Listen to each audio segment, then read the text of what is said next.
prefer solitude. Here's what it says about your spirit.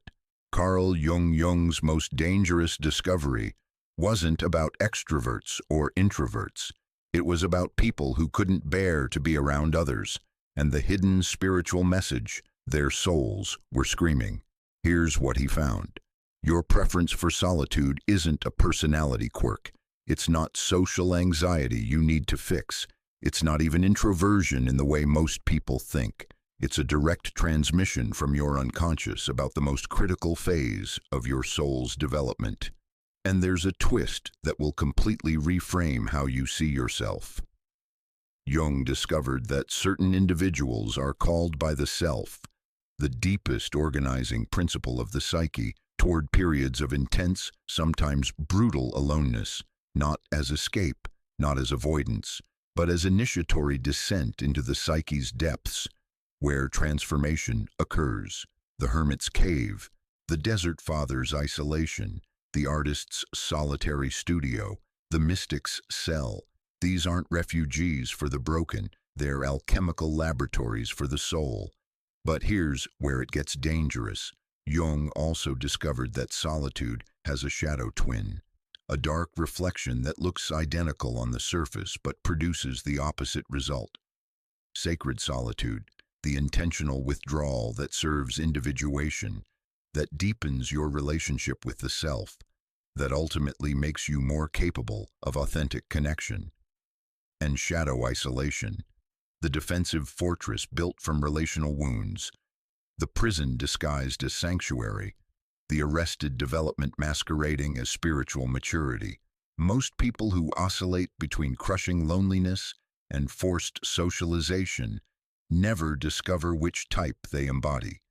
They spend decades in the wrong relationship with aloneness.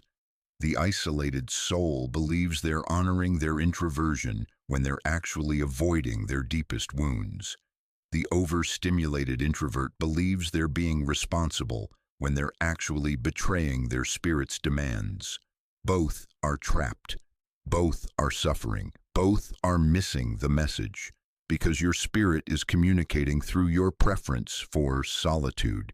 It's sending urgent dispatches about your soul's architecture, your developmental stage, your unfinished business.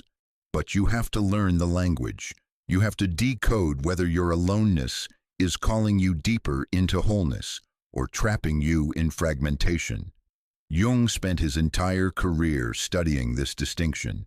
He saw patients who used solitude as medicine and patients who used it as poison. He watched some individuals transform through intentional withdrawal, while others disintegrated through compulsive isolation. He himself walked this razor's edge during his Red Book years, those 6 years after his break with Freud, when he descended into near psychotic confrontation with the unconscious, spending hours alone in active imagination while barely maintaining connection to consensus reality. He knew the power of sacred solitude, and he knew the terror of its shadow. Here's what most people fundamentally misunderstand.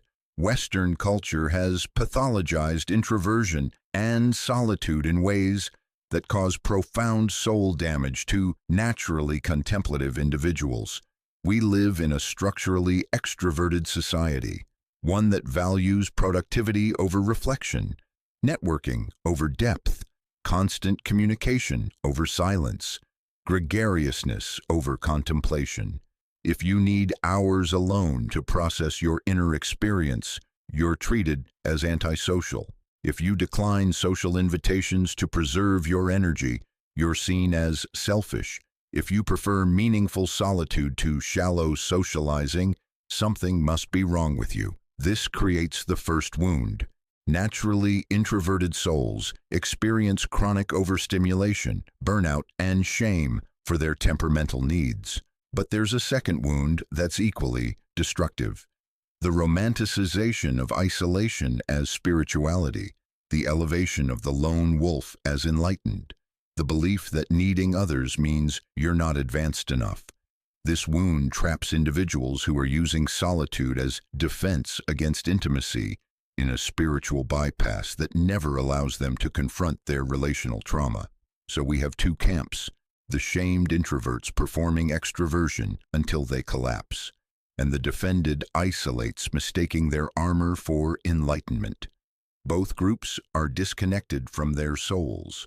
Both are using their relationship with solitude, either forced socialization or rigid withdrawal, to avoid the self's uncomfortable demands. And here's the brutal truth Jung discovered. Your relationship with solitude is a direct mirror of your relationship with your unconscious. Those who fear being alone fear meeting their shadow. What emerges when the distractions stop? What voices speak when the noise fades? What feelings surface when there's nowhere left to run?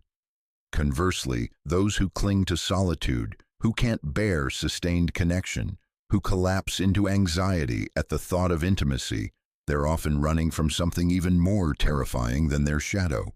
They're running from their relational wounds, from the abandoned child still waiting at the window, from the betrayed adolescent who learned trust equals pain, from the rejected lover who decided isolation is safer than risk. The preference for solitude, whether authentic or defensive, reveals your soul's deepest wound, but it also reveals your greatest gift, because if you can learn to distinguish sacred solitude from shadow isolation, if you can develop conscious relationship with aloneness that serves individuation rather than defense, if you can use your withdrawal as spiritual technology rather than psychological avoidance, you unlock one of the most powerful paths to wholeness Jung ever mapped. The journey from confused relationship with solitude, where you're either exhausted from performing or imprisoned by isolating, to individuated relationship with aloneness, where solitude becomes a sacred practice, where you can descend into depths and return to connection renewed, where your preference for being alone doesn't make you less relational. It makes you more capable of authentic relationship because you're not desperately seeking in others what you can only find in yourself. This is the promise Jung offers to anyone who's ever felt different because they need more alone time than others seem to require. Your preference for solitude might be your soul's most direct communication about your unique path to wholeness. But first, you have to understand what type of solitude you're actually practicing, because there are 7 distinct archetypes of solitude preference, 7 different relationships with aloneness, 7 different messages from your unconscious about your developmental stage, your wounds, your gifts, and the exact initiatory work required for your path. Some of these types lead to profound individuation. Others lead to pathological isolation. Most people have never been taught the difference. By the end of this exploration, you'll know exactly which type you embody. You'll understand what your preference for solitude is trying to tell you about your soul's architecture, and you'll have the specific practices Jung developed to transform your relationship with aloneness from unconscious pattern to conscious choice. Whether you're an exhausted introvert who's been shaming yourself for needing alone time, or an isolated soul who's been defending your withdrawal as spiritual maturity when it's actually relational terror. This is your invitation to finally understand what your spirit has been trying to tell you through your preference for solitude, because Jung discovered something that changes everything. The wound and the gift are the same thing. Your preference for solitude is either your greatest spiritual asset or your most sophisticated defense mechanism. Only ruthless honesty reveals which. We are living through an epidemic of confused relationship with solitude, and most people don't even realize they're trapped in it. Here's the crisis. Genuine introverts are being shamed into constant connectivity, while avoidant individuals are romanticizing isolation as enlightenment. Both groups are suffering. Both are lost. Both are disconnected from their souls. Let's start with the structural problem Jung identified. Western culture is fundamentally extroverted, not because extroverts are the majority.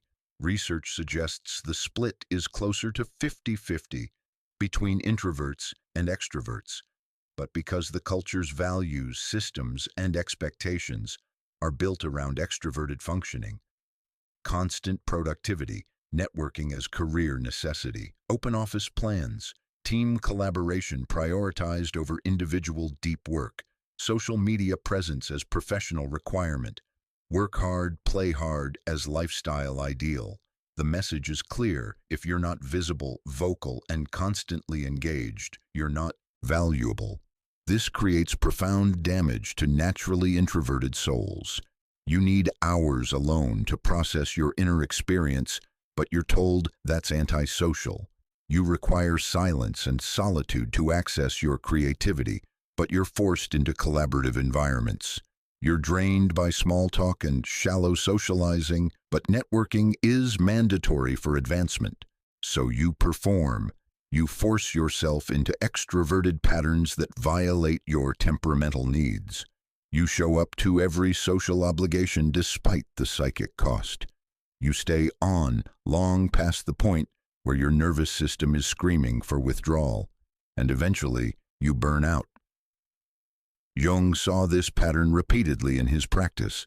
Highly intelligent, deeply sensitive individuals who had been trying to function as extroverts for so long they could no longer access their authentic selves. They came to him exhausted, anxious, depressed, believing something was fundamentally wrong with them because they couldn't sustain the performance anymore. What they needed wasn't medication or behavioral modification. They needed permission to honor their actual temperament, to stop betraying their souls in service of cultural expectations. But here's where the crisis deepens. As awareness of introversion has grown, thanks to Susan Cain's work, the popularization of Myers-Briggs, the introvert pride movement, a new problem has emerged: the romanticization of isolation. Now being a hermit is aspirational. Choosing solitude over socializing is presented as enlightened.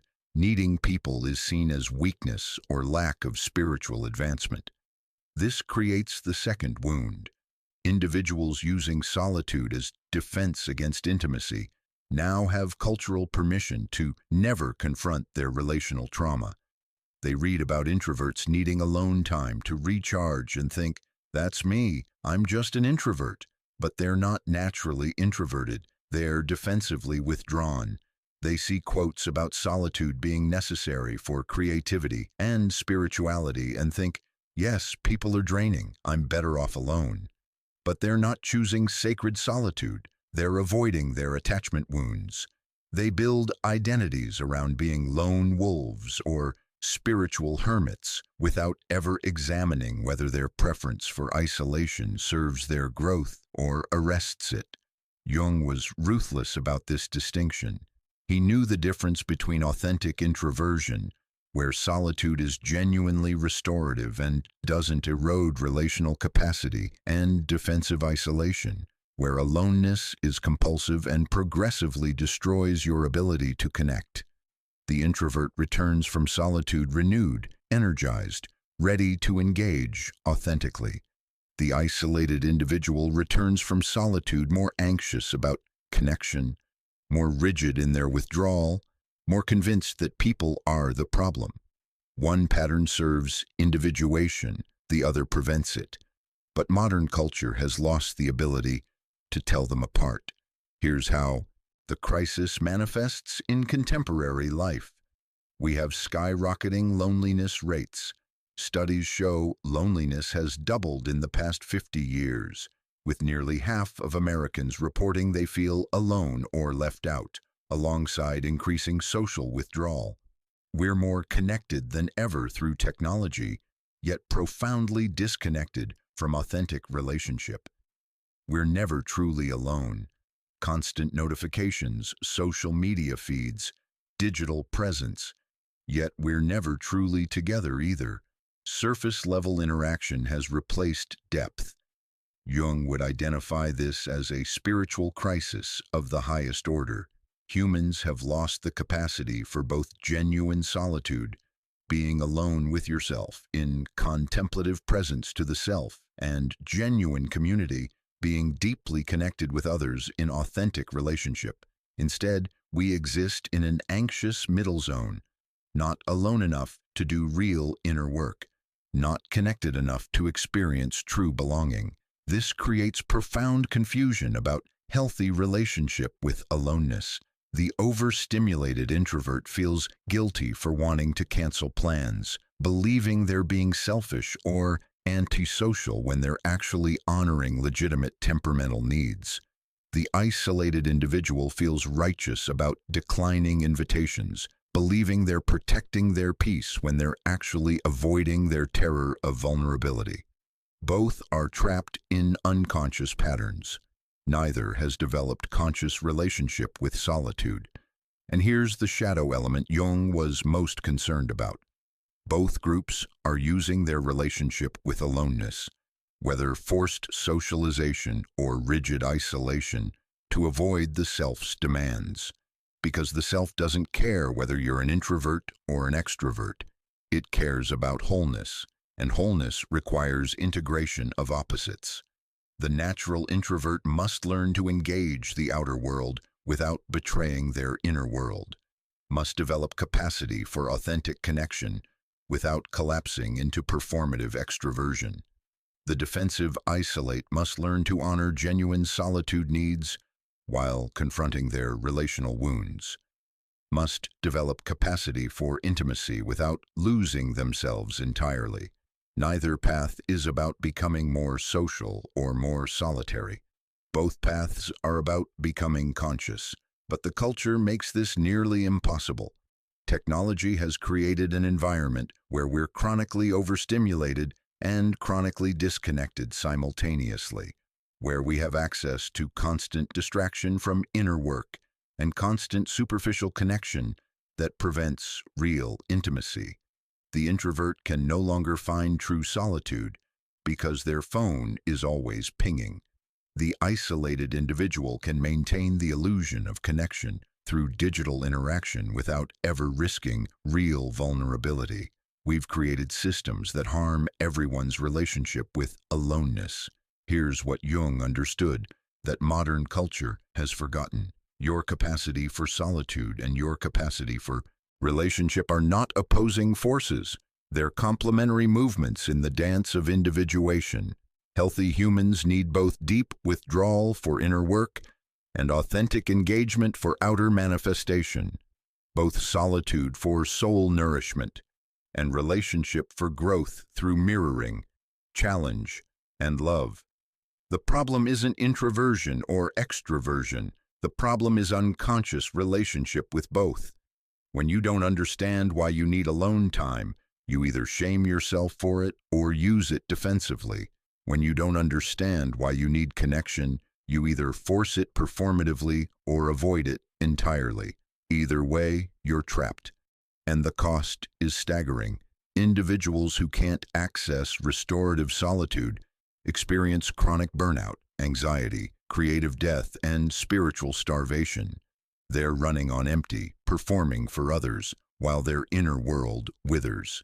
Individuals who can't access authentic connection experience relational atrophy, reality distortion, shadow crystallization, and progressive isolation. They're trapped in their inner world with no external mirroring to prevent delusion. Both paths lead to suffering. Both paths arrest individuation. Both paths disconnect you from your soul.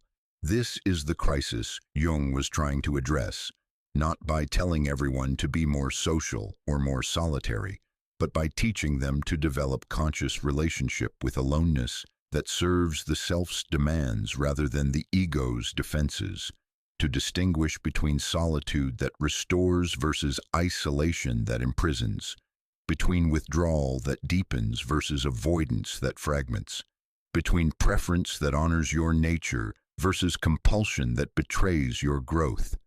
Because here's what most people never realize. The preference for solitude, whether you have too much or too little, is your psyche's attempt to communicate something urgent about your developmental stage. If you're exhausted from constant socializing, your soul is demanding you honor your introverted nature and reclaim your inner world. If you're imprisoned by isolation, your soul is demanding you confront your relational wounds and develop capacity for intimacy. If you're confused about how much alone time you need, your soul is demanding you stop operating from unconscious patterns and start making conscious choices. The solitude crisis isn't happening to you. It's happening through you. Your preference for being alone, or your inability to be alone, is the symptom, not the problem. The problem is unconsciousness. The solution is individuation, and the path begins with understanding exactly what type of solitude you're practicing and why. Let me tell you about a case that reveals everything about the shadow side of solitude preference. Jung worked with a 34-year-old woman who came to analysis with a very specific identity. She was a spiritual introvert. She loved solitude, she told Jung, needed it, thrived in it. She spent her weekends alone in nature, declined most social invitations, had cultivated a small, carefully curated life with minimal human contact, meditated daily, journaled extensively, practiced yoga in silence.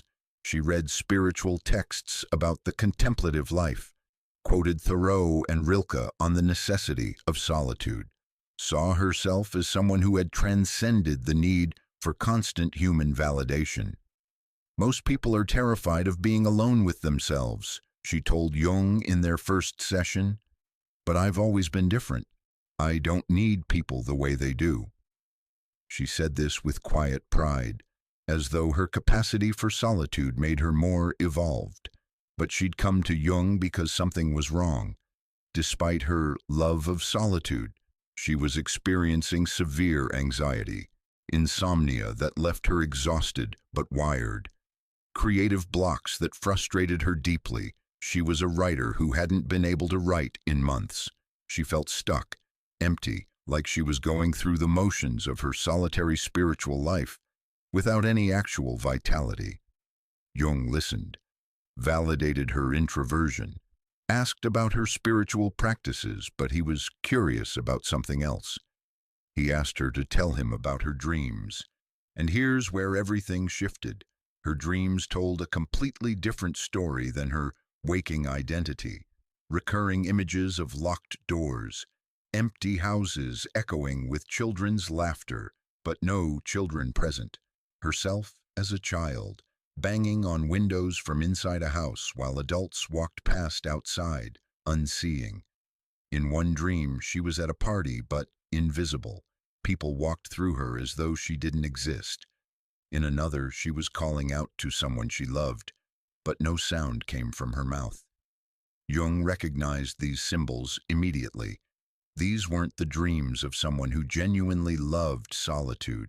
These were the dreams of someone who was profoundly, devastatingly alone and terrified of being seen. So he began to explore her history. As a child, she'd been sensitive, emotionally expressive, hungry for connection. But her parents were emotionally unavailable, not cruel, but distant, preoccupied with their own struggles, unable to provide the attunement she needed. She learned early that her emotional needs made people uncomfortable, that expressing them led to dismissal or impatience, that she was too much in her desire for connection. So she adapted. She learned to need less, to retreat into books and nature, to find comfort in solitude because connection was unreliable and painful. By adolescence, she'd built an entire identity around not needing people. And by adulthood, she'd spiritualized it. Her defensive withdrawal had become her spiritual practice. Her relational terror had become her enlightenment. But Jung knew the difference. He asked her to imagine, in session, inviting someone into one of her solitary nature walks. Just to imagine it, she had a full panic attack. Her chest tightened, her breath became shallow, tears came, which shocked her because she never cried. Why? Jung asked gently. What's the threat? And then it came pouring out. If I let someone in, they'll see how much I need them, and then they'll leave. Or they'll use it against me. Or they'll disappoint me, and I'll feel that crushing loneliness again. That feeling from childhood of being invisible and unimportant. It's safer to be alone. I control the narrative when I'm alone. There it was. Her preference for solitude wasn't preference at all. It was armor. She wasn't choosing sacred solitude from a place of fullness. She was choosing defensive isolation from a place of terror. Real introversion, Jung explained, is energized by solitude. You go into aloneness depleted from social interaction and emerge restored, ready to engage again from a place of fullness. Defensive isolation is the opposite. You go into aloneness already carrying fear of connection. The time alone doesn't restore you. It reinforces your defenses. You emerge more convinced that people are threatening, more rigid in your withdrawal, more identified with your isolation. You think you're protecting yourself, but you're actually imprisoning yourself. The woman wept in that session because she recognized the truth. She wasn't a spiritual hermit. She was a wounded child who had learned to survive abandonment by abandoning first. Her solitude wasn't sacred. It was a fortress built to keep people out, and simultaneously, a prison keeping her in. But here's what makes this case so powerful.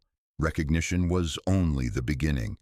Jung didn't tell her to suddenly become social, didn't force her to attend parties or make friends or perform extroversion.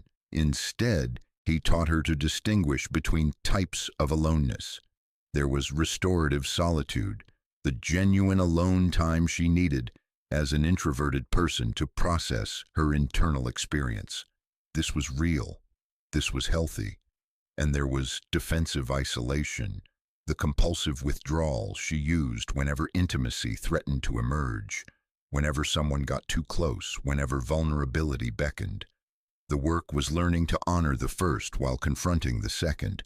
Over 2 years of analysis, she began to see the patterns.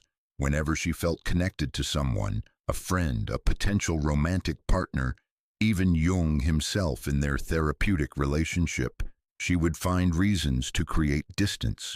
She'd cancel plans, stop responding to messages, convince herself she needed space for her spiritual practice. But her dreams would reveal the truth. She was terrified, not centered. Running, not choosing. Jung taught her to stay with the discomfort of connection long enough to see that vulnerability didn't have to mean abandonment. He gave her a practice. Before withdrawing, pause.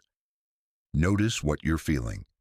Is this restorative solitude calling you, a genuine need to process alone? Or is this defensive isolation protecting you from the fear of being seen and possibly rejected?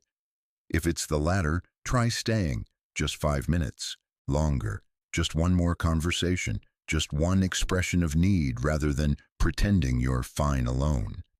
It was excruciating work because her entire identity was built on not needing people.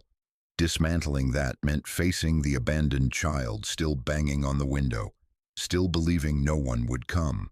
But gradually, something shifted. She started to develop capacity for intimacy, not performative socialization. She still declined parties and large gatherings, but real connection with a few people who mattered. She learned to say, I need time alone to process this, without it being a permanent withdrawal.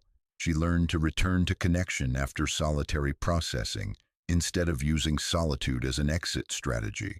Most importantly, she discovered something shocking. True solitude actually deepened when she had people she trusted, when she knew someone would be there when she returned from her alone time.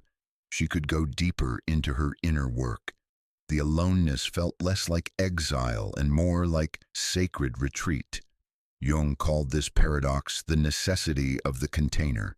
You can only descend safely into the depths of solitude when you know you're held by relationship. The hermit who burns all bridges descends into madness. The hermit who maintains one eye open, one genuine connection, descends into wisdom. 5 years after beginning analysis, The woman was unrecognizable. She still spent significant time alone, still declined social obligations that didn't serve her, still honored her introverted nature.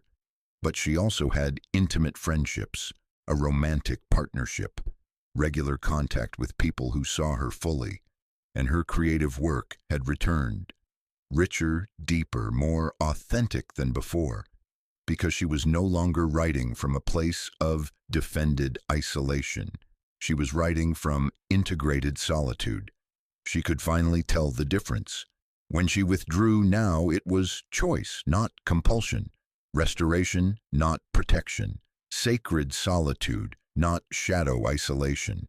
Her spirit had been communicating through her preference for aloneness all along. But the message wasn't, you don't need people. The message was, you were wounded in relationship, and that wound is blocking your capacity for both authentic connection and sacred solitude. Heal the wound, and you'll finally be free to choose aloneness from love rather than fear. This is the journey many solitude seekers must make. From unconscious isolation masquerading as spiritual maturity, to conscious relationship with aloneness that serves wholeness rather than defense. The woman's story reveals the shadow side Jung was most concerned about. How often we mistake our survival strategies for our authentic preferences. How often we spiritualize our wounds rather than healing them. How often we defend our imprisonment as though it were freedom. Your preference for solitude is trying to tell you something, but first, you have to be willing to hear the truth, even if it shatters the identity you've spent decades building. Jung's observations about solitude, introversion, and isolation have been extensively validated by modern research. But the science has also revealed nuances Jung couldn't have known and confirmed some of his most controversial claims. Let's start with the fundamental distinction that contemporary psychology makes between three related but different experiences: solitude, loneliness, and isolation. Solitude is chosen aloneness with a positive emotional quality. You're physically alone, but you experience it as restorative, meaningful, or pleasant. There's an internal sense of connection to yourself, or something larger even in the absence of others. Loneliness is a subjective feeling of disconnection regardless of how much social contact you have. You can be desperately lonely in a crowded room, or peacefully connected while physically alone. It's the painful sense that your relational needs aren't being met. Isolation is the objective lack of social connection. Few or no meaningful relationships, minimal social contact, limited community ties. Jung intuitively understood these distinctions, but modern research has revealed the precise mechanisms behind each. Studies by researchers like Marty Olson-Laney, Elaine Aron, and Susan Cain have validated Jung's typology of introversion and extroversion at the neurological level. It turns out that introverts and extroverts literally process dopamine differently. Introverts have naturally higher baseline cortical arousal. Their brains are already quite stimulated internally. Additional external stimulation, social interaction, sensory input, novelty, quickly pushes them into overstimulation. Their brains also process dopamine through a longer, more complex pathway that involves the acetylcholine system. This makes them more sensitive to dopamine and prone to feeling overwhelmed rather than energized by the reward-seeking behavior that extroverts crave. Extroverts, by contrast, have lower baseline arousal and require more external stimulation to feel engaged. They process dopamine through shorter pathways and need more of it to feel satisfied. This means the introvert's need for solitude isn't psychological weakness or social avoidance. It's nervous system regulation. Brain imaging studies show that introverts have more active prefrontal cortex during rest, meaning their internal processing is already intense. They're constantly thinking, reflecting, analyzing their inner experience. Extroverts show more active reward centers during social interaction. Their brains light up with pleasure when engaging with others. Neither is better or worse. They're different operating systems. This validates Jung's claim that for true introverts, solitude is genuinely restorative. It's not escape, it's necessary neurological downtime. But here's where the research gets complicated. Attachment theory, developed by John Bowlby and Mary Ainsworth, and expanded by researchers like Amir Levine and Rachel Heller, reveals that solitude preference can also stem from early relational trauma rather than temperament. They identified 3 primary attachment styles formed in childhood. Secure attachment. These individuals experienced consistent, attuned caregiving. They internalized the sense that others are generally trustworthy and they are worthy of love. As adults, they can be comfortably alone or connected.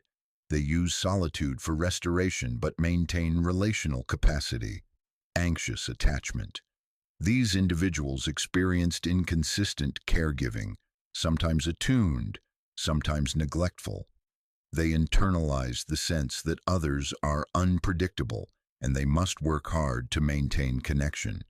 As adults, they struggle with solitude, feeling abandoned or anxious when alone. Avoidant attachment.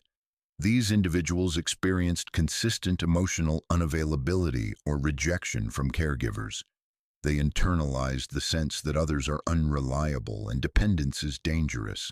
As adults, they compulsively seek solitude, feeling suffocated or trapped by intimacy. This is crucial. Avoidant attachment can masquerade as introversion. The avoidantly attached person genuinely believes they prefer being alone. They experience anxiety around closeness.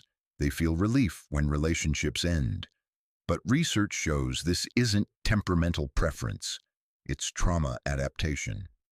Brain scans of avoidantly attached individuals show heightened amygdala activation, threat response, when viewing images of intimacy or connection.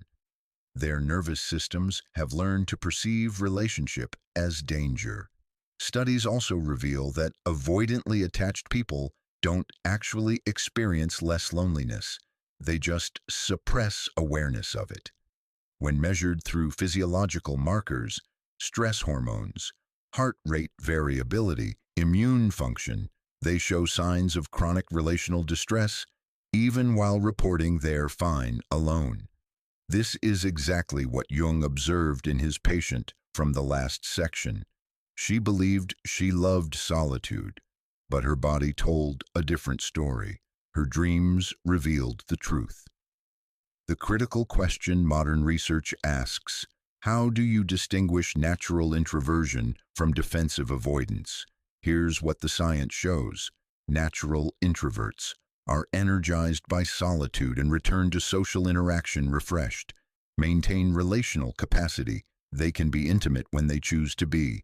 Experience solitude as peaceful, creative, or contemplative. Have a few deep relationships they cherish. Can regulate their nervous system through alone time. Avoidantly attached isolates. Use solitude to avoid intimacy rather than restore themselves. Experience progressive relational atrophy. Connection becomes harder over time. Feel anxiety or panic when intimacy deepens. Have superficial relationships or none at all. Can't regulate through either solitude or connection. Both feel threatening. The difference is in what solitude produces. Does your alone time restore you and make you more capable of authentic connection?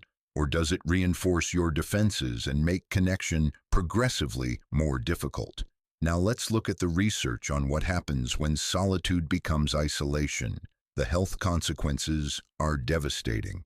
A meta-analysis of 148 studies involving over 300,000 participants found that strong social relationships increase likelihood of survival by 50%.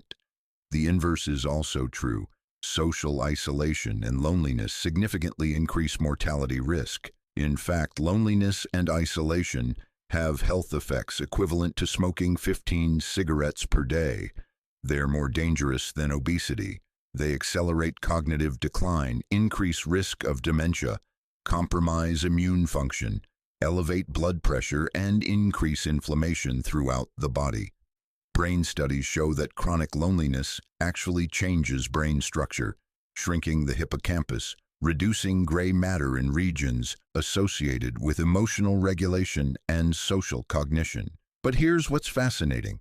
These negative health effects occur primarily with unwanted aloneness, loneliness, and forced isolation. Research on chosen solitude shows the opposite effects. Studies on contemplative practices, creative solitude, and intentional retreat demonstrate benefits including enhanced self-awareness and emotional regulation, increased creativity and problem-solving capacity, deeper sense of meaning and purpose, reduced stress and anxiety when solitude is voluntary, greater capacity for authentic relationship afterward. A study by Virginia Thomas and Margarita Azmitia found that adolescents who spent time in constructive solitude, reading, creating, thinking, showed higher levels of adjustment and well-being than those who either avoided solitude or spent it in passive consumption. The critical factor: choice and quality of solitude. Are you alone with yourself, present, engaged, doing inner work, or alone from others, ruminating, avoiding, numbing? Neuroscience research on meditation and contemplative practice reveals that intentional solitude actually strengthens the neural circuits associated with compassion, empathy, and social connection. Experienced meditators show increased activity in brain regions associated with understanding others' mental states. Their capacity for authentic relationship deepens through practice done in solitude.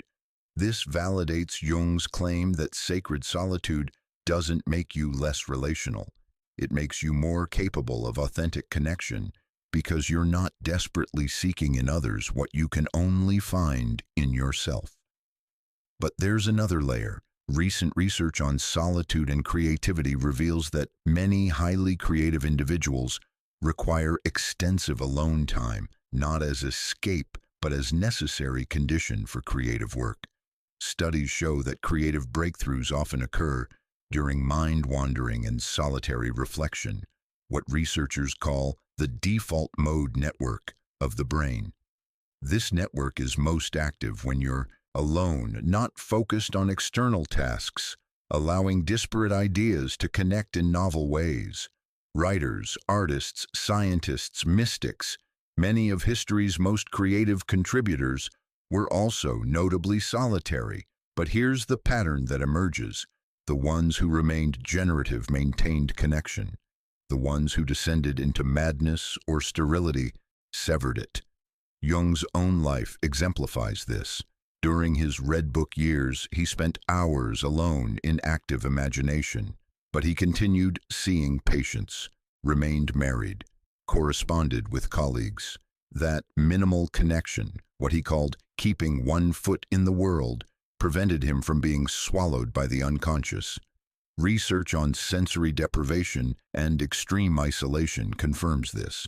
When humans are completely cut off from others for extended periods, they begin to hallucinate, experience thought disturbances, and lose grip on reality. We need others to maintain accurate perception of reality, not constant contact, but some contact. Finally, let's address the elephant in the room. Technology has fundamentally altered our relationship with solitude. We're never truly alone anymore. Phones, notifications, social media create constant digital presence, but we're also never truly together. Much of our connection is mediated through screens, sacrificing depth for breadth. Research shows this creates the worst of both worlds. Introverts can't access restorative solitude because they're chronically interrupted. Everyone experiences superficial connection that provides stimulation without true intimacy. Loneliness rates have doubled. Despite increased connectivity, studies reveal that people who spend more time on social media report higher loneliness, because digital interaction often substitutes for rather than supplements real connection. We've created an environment where genuine solitude is nearly impossible and authentic connection is increasingly rare. This is why Jung's work is more relevant than ever. We desperately need to reclaim conscious relationship with aloneness, to distinguish chosen solitude from compulsive isolation, to use alone time for genuine inner work rather than digital distraction, to maintain relational capacity while honoring temperamental needs. The science confirms Jung's observations. Solitude itself isn't the problem, neither is connection. The problem is unconsciousness. When solitude is chosen, boundaried, and maintains relational capacity, it produces well-being, creativity, and spiritual depth. When isolation is compulsive, defended, and erodes connection, it produces pathology, suffering, and arrested development. Your nervous system, your attachment history, your creative needs, your spiritual calling, all of these factors shape your relationship with aloneness. Understanding the difference between temperament and trauma, between restoration and avoidance, between sacred solitude and shadow isolation.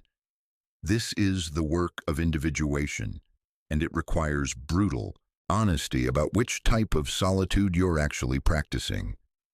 Now we arrive at the heart of Jung's discovery about solitude. There aren't just two categories, introvert and extrovert, solitary and social. There are 7 distinct archetypes of solitude preference, each revealing a completely different message from your unconscious about your soul's developmental path. Most people have never differentiated between these types. They just know they prefer being alone, or can't stand it. But your specific relationship with aloneness reveals everything. Your temperamental wiring, your attachment wounds, your spiritual calling, your shadow material, and the exact initiatory work required for your individuation. Let me walk you through each archetype. As I describe them, notice which one makes your chest tighten, which one you want to defend against, which one you secretly recognize but have never named. That's your type. That's your message. Type 1, the sacred introvert, a natural temperament. This is what most people think of when they hear introvert, but it's rarer than you'd imagine. The sacred introvert is neurologically wired for internal processing. Their preference for solitude is temperamental, not traumatic. Genuine, authentic. Here's how you recognize them. They are genuinely energized by solitude. They can spend hours alone reading, creating, thinking, walking in nature, and emerge restored, not just less overstimulated, but actively renewed. When they engage socially, they do so from a place of fullness. They can be warm, present, even charismatic, but they know their limits. After a few hours of social interaction, they feel depleted, not because people are threatening, but because external stimulation drains their internal battery. They return to solitude to recharge, and the cycle continues. Critically, their aloneness doesn't erode their relational capacity. They maintain intimate relationships. They can be vulnerable, emotionally present, deeply connected with the few people they love. They simply need extensive alone time between interactions. Their solitude is productive. They use it for creativity, reflection, spiritual practice, intellectual deep work. They're not avoiding life in their aloneness. They're engaging it through internal processing. Jung himself embodied this type. He spent hours alone at Bullingen Tower, carving stone, cooking over fire, writing, thinking, but he maintained his marriage, his practice, his friendships. His solitude fed his work in the world. The sacred introvert's message from the unconscious. Your soul processes through internal reflection. Honor this. Don't betray your nature by forcing constant extroversion, but don't use your temperament as excuse to avoid intimacy.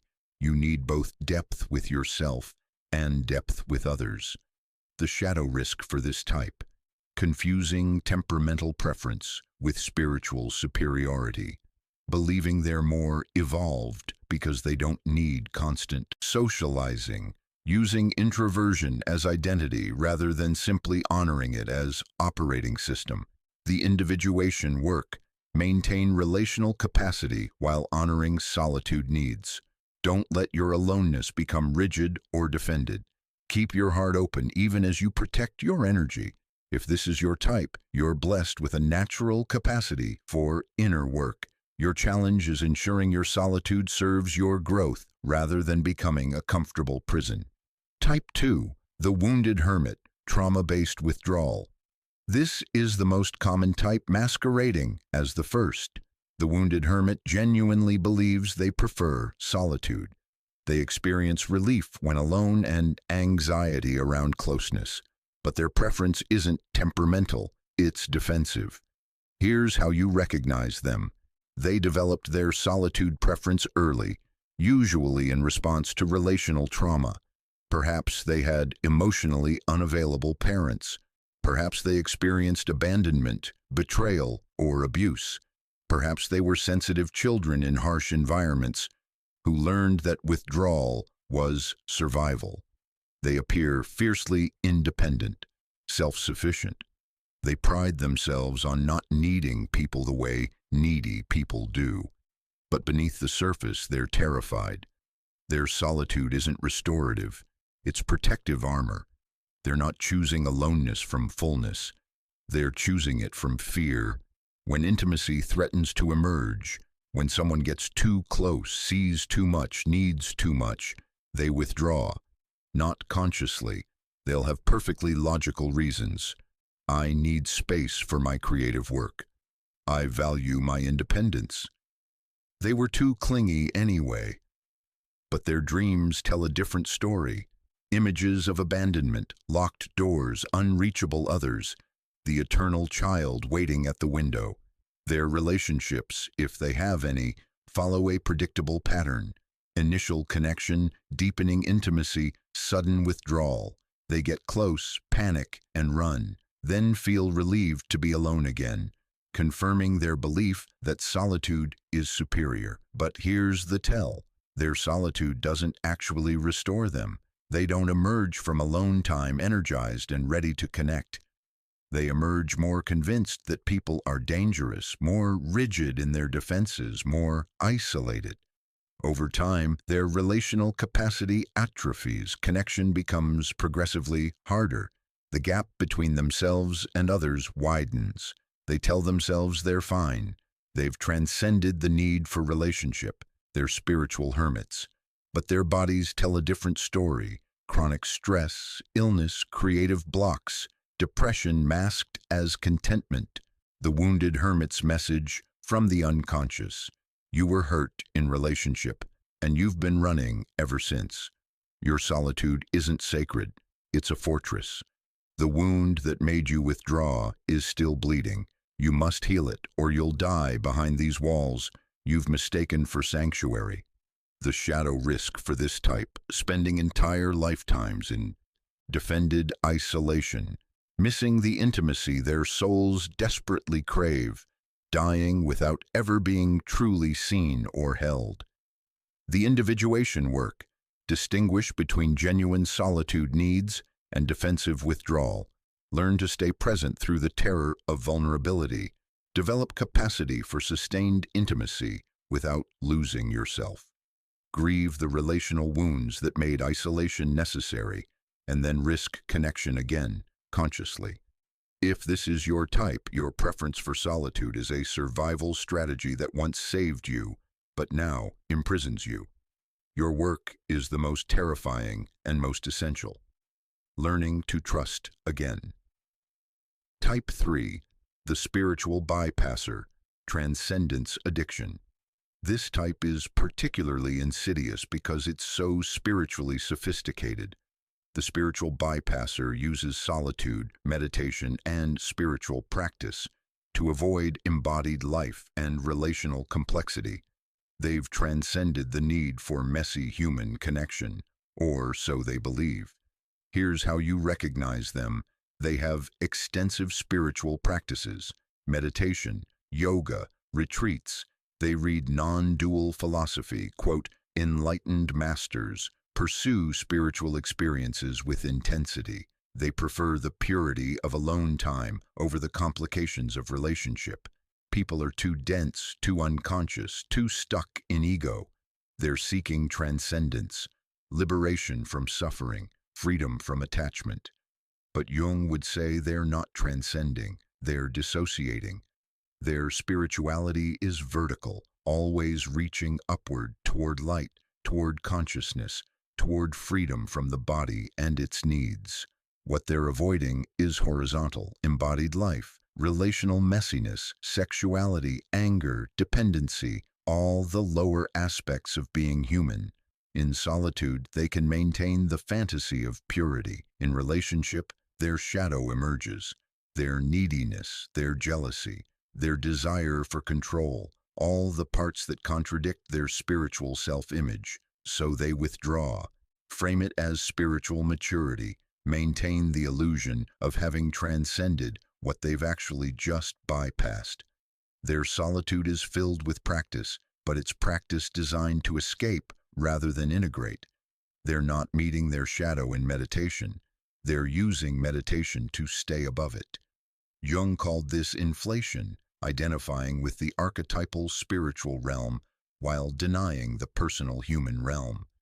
The spiritual bypassers' relationships, if they attempt them, are disasters. They can't sustain the demands of real intimacy, can't tolerate the messiness of human needs and conflicts. They retreat back to solitude, convinced they're too spiritually advanced for ordinary relationship. But their dreams reveal the truth. Sexual imagery they've repressed, aggressive impulses they've denied, the child's need for holding they've spiritually bypassed. The spiritual bypasser's message from the unconscious. You're using spirituality as escape. True transcendence includes embodiment, not just rising above it. Your solitude is avoidance dressed in enlightened language. You must descend before you can genuinely ascend. Integration before transcendence. The shadow risk for this type, a lifetime of spiritual seeking that never touches their actual wounds, becoming increasingly rigid, judgmental, and disconnected while believing they're becoming free. The enlightened narcissist who has no real relationships. The individuation work, embrace the horizontal along with the vertical.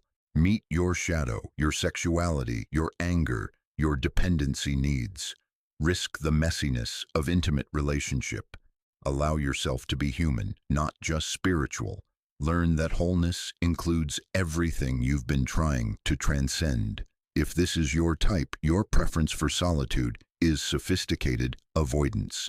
Your work is bringing your spirituality down to earth and discovering that real transcendence includes, rather than excludes, your humanity. Type 4. The overstimulated sensor, environmental sensitivity. This type is often misdiagnosed as avoidant when they're actually just profoundly sensitive. The overstimulated sensor is a highly sensitive person, HSP, a neurological trait identified by researcher Elaine Aron, affecting 15 to 20% of the population. They're not avoiding people. They're managing nervous system overwhelm. Here's how you recognize them. They process sensory and emotional information more deeply than others. Bright lights overwhelm them. Loud noises are painful. Strong smells are distressing. Emotional environments drain them rapidly. They notice subtleties others miss. Micro-expressions, tonal shifts, unspoken tensions in rooms. This isn't a skill they developed. It's how their nervous system is wired. After social interaction, they're not just tired. They're overstimulated to the point of physical pain. Their system has absorbed too much input and needs extensive downtime to process and discharge it. They require solitude like others require sleep, not as escape, but as essential nervous system regulation. The tragedy is that they're often shamed for their needs, told they're too sensitive, that they need to toughen up, that something's wrong with them. So they try to function like non-HSPs, push through the overstimulation, force themselves to socialize at normal frequencies, and they burn out catastrophically. Their solitude isn't defensive, it's medicinal. They're not avoiding intimacy, they're preventing nervous system collapse. When they honor their needs, they can be deeply relational, profoundly empathetic, capable of intimate connection, but they need recovery time that non-HSPs don't require. The overstimulated sensor's message from the unconscious: your nervous system is wired differently. This isn't pathology, it's variation. Stop trying to function like others. Honor your need for extensive alone time. Set boundaries around your energy. Your sensitivity is both gift and challenge. Own both. The shadow risk for this type: being manipulated into believing their needs are excessive. Chronic self-betrayal trying to meet others' expectations. Complete burnout from ignoring their system's genuine requirements. The individuation work: radical self-acceptance of their sensitivity. Setting fierce boundaries around stimulation levels. Educating others about their needs without apology. Finding creative ways to maintain relationships while honoring their nervous system's requirements. If this is your type, your preference for solitude isn't psychological avoidance, it's biological necessity. Your work is honoring your system's needs without shame while maintaining your capacity for the relationships you genuinely desire. Type 5, the creative alchemist, soul work calling. This type uses solitude as workshop for transformation. The creative alchemist's aloneness is neither escape nor biological necessity. It's vocational calling. Jung himself exemplified this type during his Red Book years. So did many mystics, artists, and depth psychologists throughout history. Here's how you recognize them. Their solitude is intensely productive. They use alone time for active imagination, shadow integration, creative expression, spiritual practice that generates tangible results. They're not just being alone, they're working in the depths, dialoguing with inner figures, wrestling with archetypal content, bringing unconscious material into consciousness through art, writing, music, movement. Their solitude has a quality of alchemical transformation. They descend into chaos and emerge with gold. But critically, they maintain connection. They have relationships. They can be intimate. They share their work with others.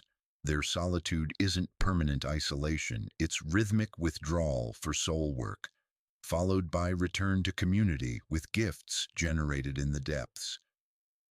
Jung spent hours alone in active imagination, but continued his practice and family life. Thomas Merton lived in a monastery but wrote prolifically for the world. Georgia O'Keeffe needed extensive solitude in New Mexico, but maintained her marriage unconventionally and artistic community. The creative alchemist knows solitude is laboratory, not fortress. It's where they meet the self, integrate shadow, birth their creative work. But they also know that work must be shared. The cycle isn't complete until what's generated in solitude is offered to the collective. The creative alchemist's message from the unconscious: you have work to do in the depths that requires intensive aloneness.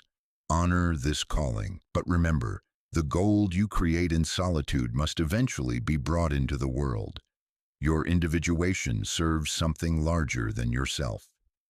The shadow risk for this type: becoming so entranced by inner work that they never complete the cycle of return and service. Creative sterility disguised as spiritual depth.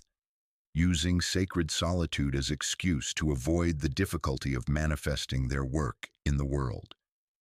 The individuation work: balance solitude for creative generation with engagement for manifestation.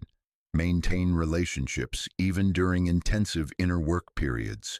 Ensure the insights and creations from aloneness are eventually shared with community. Complete the cycle: descent, integration, return, offering. If this is your type, your preference for solitude is sacred calling. Your work is honoring it while ensuring your depth work serves something beyond your private inner journey. Type 6. The misanthropic projector, shadow externalization. This type hates people because they haven't met their own shadow. The misanthropic projector withdraws from humanity while maintaining moral superiority about their isolation. This is perhaps the most dangerous type because it's the most defended. Here's how you recognize them. They have elaborate justifications for why people are terrible. Humanity is stupid, cruel, shallow, unconscious. The world is going to hell because of human ignorance and greed. They're not wrong about human shadow, but they've completely disowned their own participation in it. Their solitude isn't restoration or creative work. It's judgment and victimhood. They withdraw to maintain the illusion that they're different, better, more conscious than the masses they disdain. But Jung understood, whatever we judge most harshly in others is precisely what we've disowned in ourselves. The misanthropic projector who judges humanity's stupidity hasn't integrated their own foolishness. The one who rages against human cruelty hasn't met their own capacity for violence. The one disgusted by shallow materialism hasn't acknowledged their own greed. They project all their shadow onto humanity and withdraw into bitter isolation that reinforces their superiority. Their solitude doesn't produce growth, it crystallizes judgment. They don't use alone time for self-examination. They use it to confirm their narratives about how terrible other people are. Over time, they become increasingly rigid, paranoid, hateful. Their inner world becomes toxic echo chamber. The misanthropic projector's message from the unconscious. Everything you judge in humanity lives in you. Your isolation is protection from seeing your own shadow. You've externalized what you refuse to integrate. You must meet the parts of yourself you've projected onto others, or you'll spend your life in bitter exile from a humanity you're actually part of. The shadow risk for this type: progressive descent into paranoia, hatred and complete disconnection, potential violence born from externalized shadow, a lifetime of bitter isolation that never produces wisdom because it never produces self-awareness. The individuation work, radical shadow integration, recognizing that everything they hate in others exists in themselves, taking back projections, developing compassion through acknowledging shared humanity, using solitude for genuine self-examination rather than judgment of others. If this is your type, your preference for solitude is shadow defense. Your work is the most humbling, discovering you're exactly as human, as flawed, as unconscious, as capable of harm as the people you've been judging from your isolated perch. Type 7, the transitional hermit, initiatory passage. This final type is temporary but essential. The transitional hermit is someone in the midst of major life transition who requires intensive solitude for transformation to occur.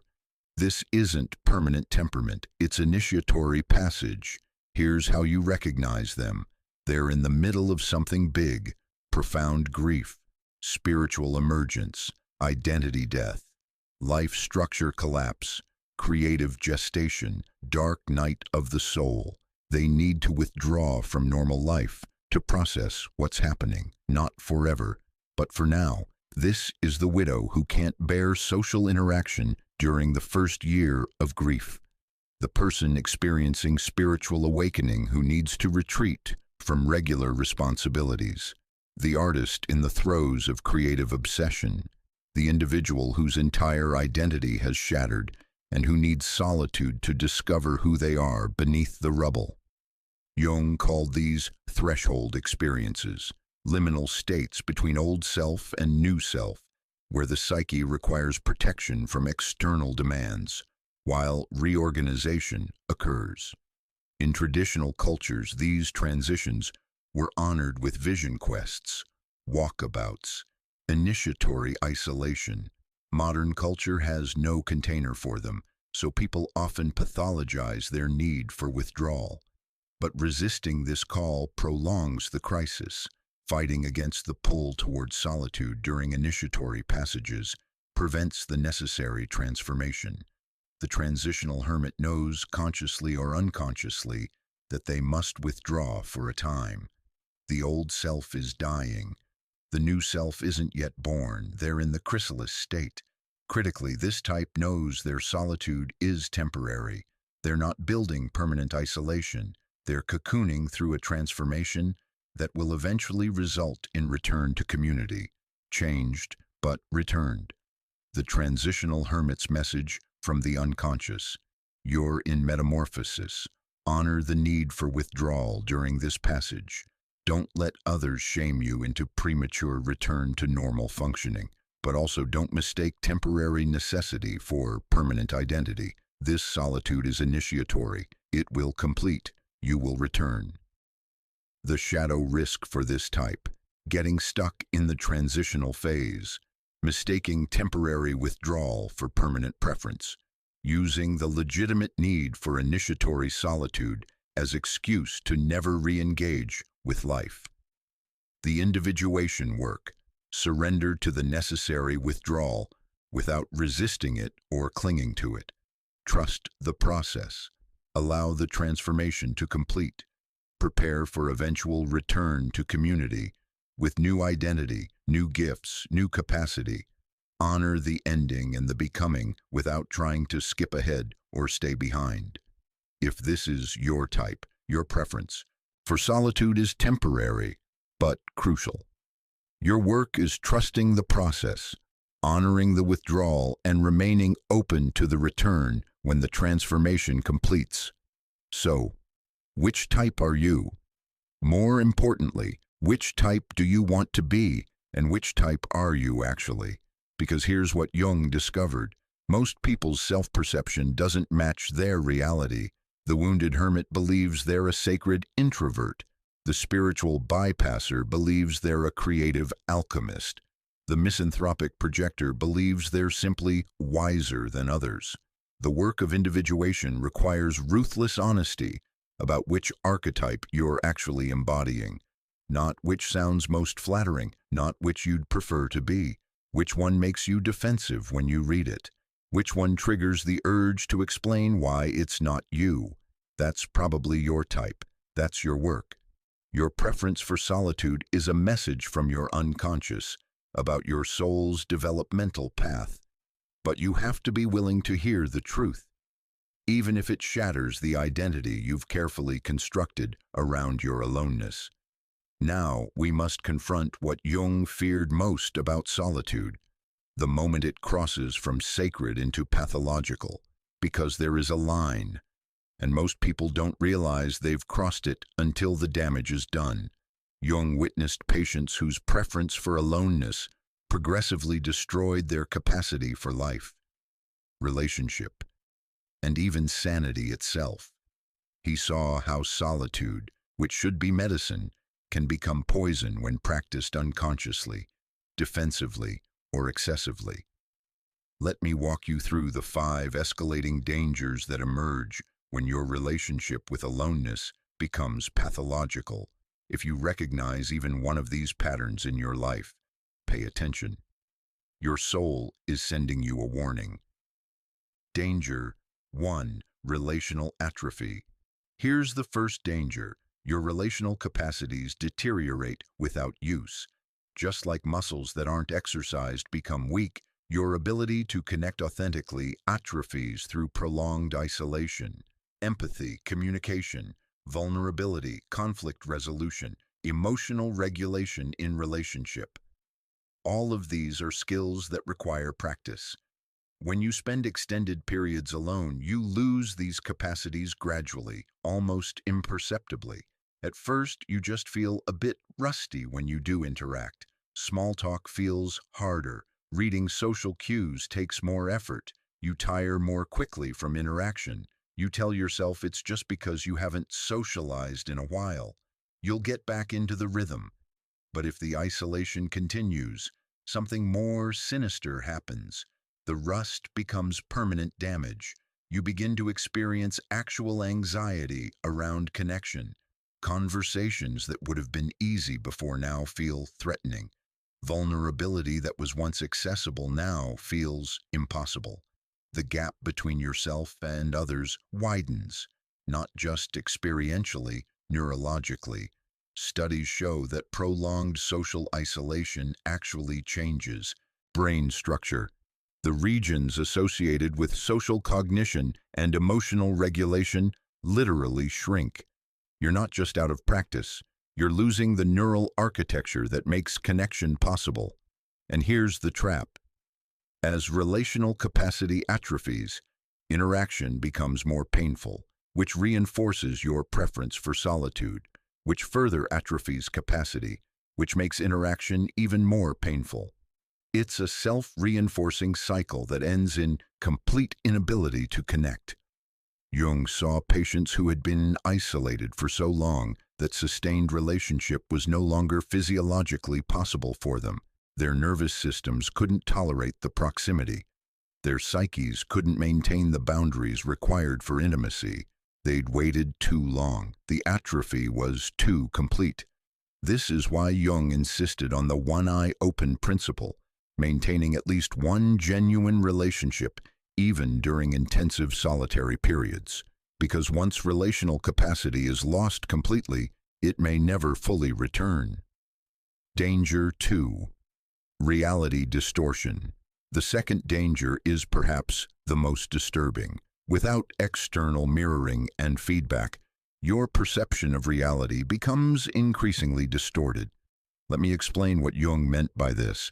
When you're in relationship with others, they function as mirrors. They reflect back to you how you're being perceived, whether your thoughts make sense, whether your emotions are proportional to circumstances. This constant feedback, even when uncomfortable, keeps you calibrated to consensus reality. But in prolonged isolation, you lose this calibration. Your internal narrative becomes the only narrative. Your perceptions become absolute truth. Your interpretations have no external check. Slowly, imperceptibly, you drift away from shared reality into private reality. Jung called this psychic inflation, when the ego begins to identify with archetypal content without the grounding influence of relationship. You start having grandiose thoughts, believing you have special insight others lack, developing elaborate theories about reality that make perfect sense to you but would sound delusional to others.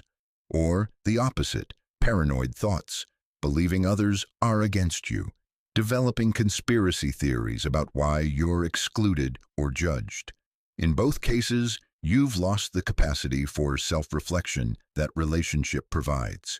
Your thoughts become increasingly rigid. Your worldview calcifies. You can't see your own blind spots because there's no one to point them out. This is why hermits throughout history who maintained wisdom also maintained connection. The Desert Fathers had spiritual directors. The contemplative monastics lived in community. Jung continued his practice even during his descent. Complete isolation from feedback produces madness, not enlightenment. Jung described it this way: the unconscious, left to itself and without relation to consciousness, spins out its own content without aim or purpose and creates a world that has no relation to the real world. In prolonged isolation, your inner world becomes so elaborate, so self-referential, so disconnected from external reality that you can no longer distinguish fantasy from fact. You believe things about yourself, about others, about the world that simply aren't true. And you have no way of knowing because there's no reality check. This danger is especially acute for the types we discussed. The spiritual bypasser develops inflated beliefs about their enlightenment. The misanthropic projector becomes increasingly paranoid. Even the sacred introvert can drift into fantasy without grounding. Reality distortion doesn't announce itself. You don't wake up one day and realize your perceptions are warped. You just become progressively more certain you're right and everyone else is blind. Danger. 3. Shadow crystallization. The third danger relates directly to Jung's core concept, shadow integration. Your shadow, the disowned parts of yourself, grows more powerful and more fixed when it's unwitnessed. Here's how this works. In relationship, your shadow gets activated. Your partner triggers your jealousy. Your friend mirrors your judgmentalism. Your colleague reveals your competitiveness. This activation is uncomfortable, but it's essential, because when your shadow is activated in relationship, you have the opportunity to see it, own it, integrate it. But in prolonged isolation, your shadow remains unconscious, dormant, unexamined. You can maintain the illusion that you're beyond jealousy, above judgment, too evolved for petty competitiveness. Without relationships to mirror these disowned parts, the shadow doesn't disappear, it crystallizes. It becomes fixed in your unconscious, controlling you from beneath awareness. And here's the insidious part. The longer the shadow remains unwitnessed, the harder it becomes to integrate. Jung observed this pattern repeatedly. The isolated patient comes to analysis after years of solitude, convinced they've transcended their shadow through spiritual practice or self-sufficiency. But their dreams are filled with violent imagery, sexual content, primitive impulses, all the material they've been avoiding by staying alone. When these patients finally attempt relationship again, their shadow erupts, often catastrophically. The enlightened hermit becomes abusive when challenged. The self-sufficient introvert becomes desperately clingy. The peaceful contemplative rages when their boundaries are crossed. Because the shadow hasn't been integrated, it's been imprisoned, and what's imprisoned eventually explodes. Worse, Jung noted that unintegrated shadow becomes externalized. The wounded hermit projects their fear onto others, seeing threat everywhere. The spiritual bypasser projects their denied sexuality and anger onto unconscious people. The misanthropic projector projects their entire shadow onto humanity. Projection is reinforced by isolation. You don't have anyone challenging your projections, reflecting them back to you, forcing you to take responsibility. So the shadow crystallizes in projected form, fixed, rigid, increasingly difficult to reclaim.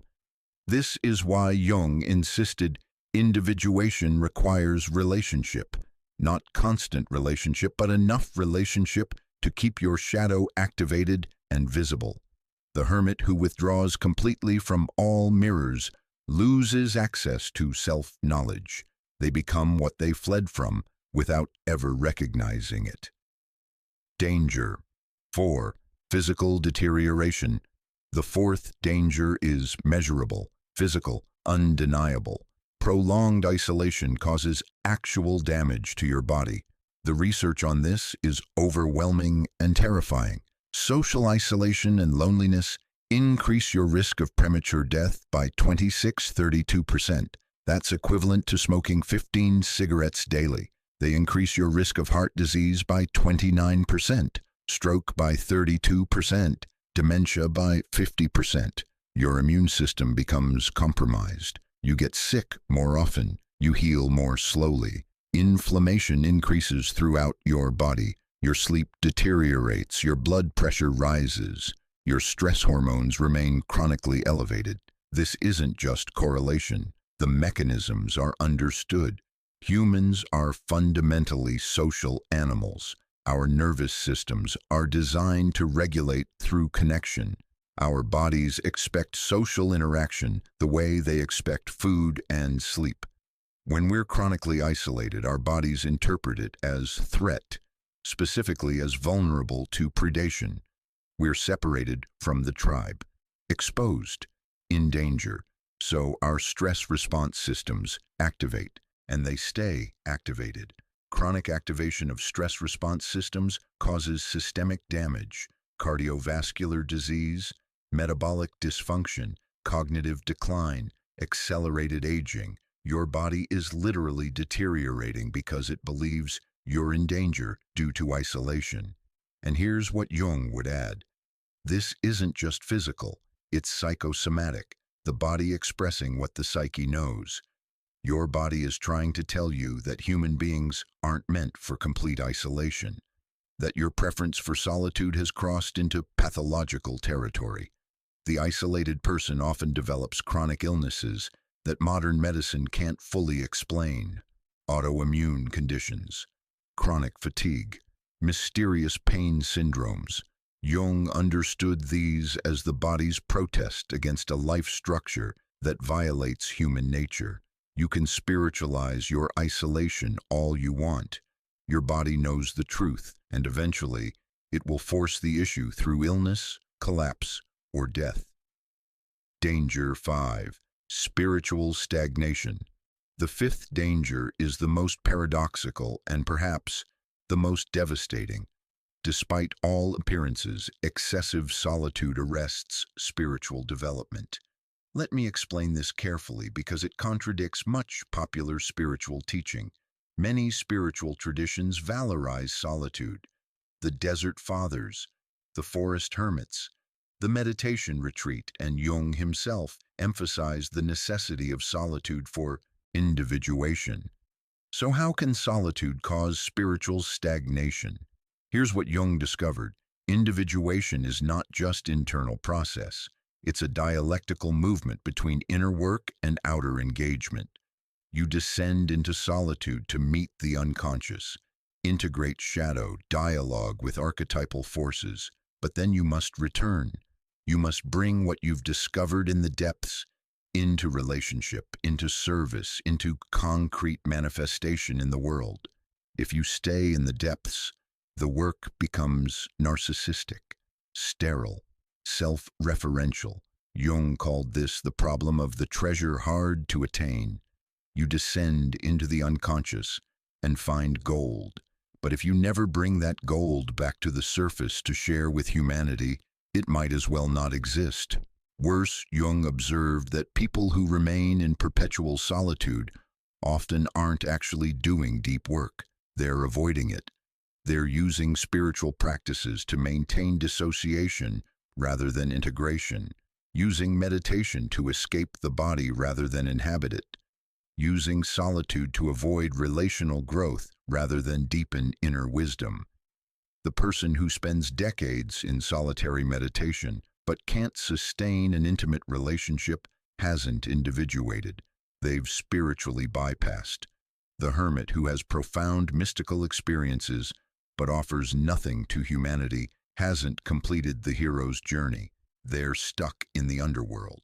True spiritual development requires what Jung called participation mystique, engagement with the collective, with humanity, with life in its messy, embodied relational fullness. The self doesn't just want to be known in private contemplation. It wants to be lived, expressed, manifested in relationship and service. Solitude that never results in return to community, in creative offering, in deepened capacity for love. This solitude has become spiritual stagnation disguised as advancement. The fifth danger is believing your isolation is enlightenment, when it's actually arrested development. These 5 dangers escalate in a predictable pattern. It starts with relational atrophy, you're just out of practice. Then reality distortion, you're losing calibration. Then shadow crystallization, you're becoming what you fled. Then physical deterioration, your body is protesting. Finally, spiritual stagnation, you've mistaken isolation for individuation. By the time you reach the 5th danger, the damage may be irreversible. This is why Jung was so insistent about conscious relationship with solitude. He wasn't telling everyone to be more social. He was warning that solitude without consciousness, without maintenance of relational capacity, without grounding in relationship and service, this solitude becomes pathology, and pathology pretends to be spirituality right up until the moment it destroys you.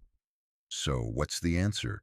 Jung's solution isn't to eliminate solitude or force yourself into constant socialization. It's to develop conscious relationship with aloneness that serves individuation rather than defense. This requires a complete shift in how you understand and practice solitude, from unconscious pattern to conscious choice, from compulsive reaction to intentional practice, from ego defense to self-service. Let me walk you through Jung's 5 essential practices for transforming your relationship with aloneness. These aren't theoretical principles. They're concrete technologies Jung developed through his own descent and his work with hundreds of patients struggling with solitude, isolation, and individuation. Practice 1. Distinguish solitude from isolation. The first and most critical practice is learning to tell the difference between solitude and isolation in your actual lived experience, not theoretically, not based on how much time you spend alone, but based on the quality and effect of your aloneness. Here's Jung's diagnostic. True solitude is chosen. You actively decide to be alone because you know it will serve you. There's agency, intention, conscious selection. Isolation is compulsive. You find yourself alone because you couldn't bear the alternative. There's drive, automation, defensive avoidance. True solitude is restorative. You enter depleted and emerge renewed. Your alone time actually regenerates your capacity for life and relationship. Isolation is depleting. You enter seeking relief and emerge more fragmented. Your alone time reinforces your defenses and erodes your vitality. True solitude maintains relational capacity. After alone time, you can engage authentically when you choose to. You haven't lost your ability to connect. You've strengthened it through rest. Isolation erodes relational capacity. After alone time, connection feels harder, more threatening, more impossible. You've widened the gap between yourself and others. True solitude returns you to relationship renewed. The cycle is engage, withdraw to restore, return to engage again. Breathing in and breathing out. Both movements are natural. Isolation progressively increases withdrawal. The cycle is attempt connection, feel threatened, retreat, convince yourself isolation is superior. Each cycle makes the next attempt at connection more difficult. Jung's practice is radical honesty about which pattern you're actually in, not which one you prefer to believe, not which one sounds more spiritually evolved, which one is true. Here's the practice. For 2 weeks, track every period of significant solitude. Write down what was your state entering alone time, depleted from overstimulation, running from connection, consciously choosing restoration. What was the quality of your solitude, present and engaged, ruminating, numbing, working on inner material? What was your state emerging, renewed, more anxious about people, energized, more convinced people are the problem? What happened with your next opportunity for connection? Did you engage from fullness, avoid from fear, find it easier or harder than before? The answers will tell you whether you're practicing solitude or trapped in isolation. And here's what Jung emphasized. The answer might be different at different times. You might practice genuine solitude after a week of intense social engagement, then slip into defensive isolation when someone texts, asking to deepen the friendship. The work is developing awareness moment by moment, not applying a label once and assuming it's always true. Ask yourself constantly, is this restorative solitude I'm choosing or defensive isolation I'm compelled toward? The question itself brings consciousness, and consciousness is the beginning of transformation. Practice 2. Active imagination in solitude. Jung's second practice transforms solitude from passive retreat into active laboratory. Most people waste their alone time. They use it to consume content, ruminate on grievances, or simply numb out. This isn't restorative solitude, it's avoidance disguised as rest. Jung developed a specific technology for making solitude productive, active imagination. This is the primary method by which he transformed his own 6-year descent into the unconscious, from potential psychosis into the foundation for analytical psychology. Here's how it works. During solitude, instead of distracting yourself or passively relaxing, you actively engage with unconscious content. You dialogue with inner figures, the shadow aspects you've disowned, the anima or animus, contrasexual inner figure, the wounded child still waiting for recognition, the wise old woman or man offering guidance. These aren't intellectual exercises, they're direct encounters with autonomous aspects of your psyche. Jung's method. Step 1. Enter a receptive state. Sit quietly, close your eyes.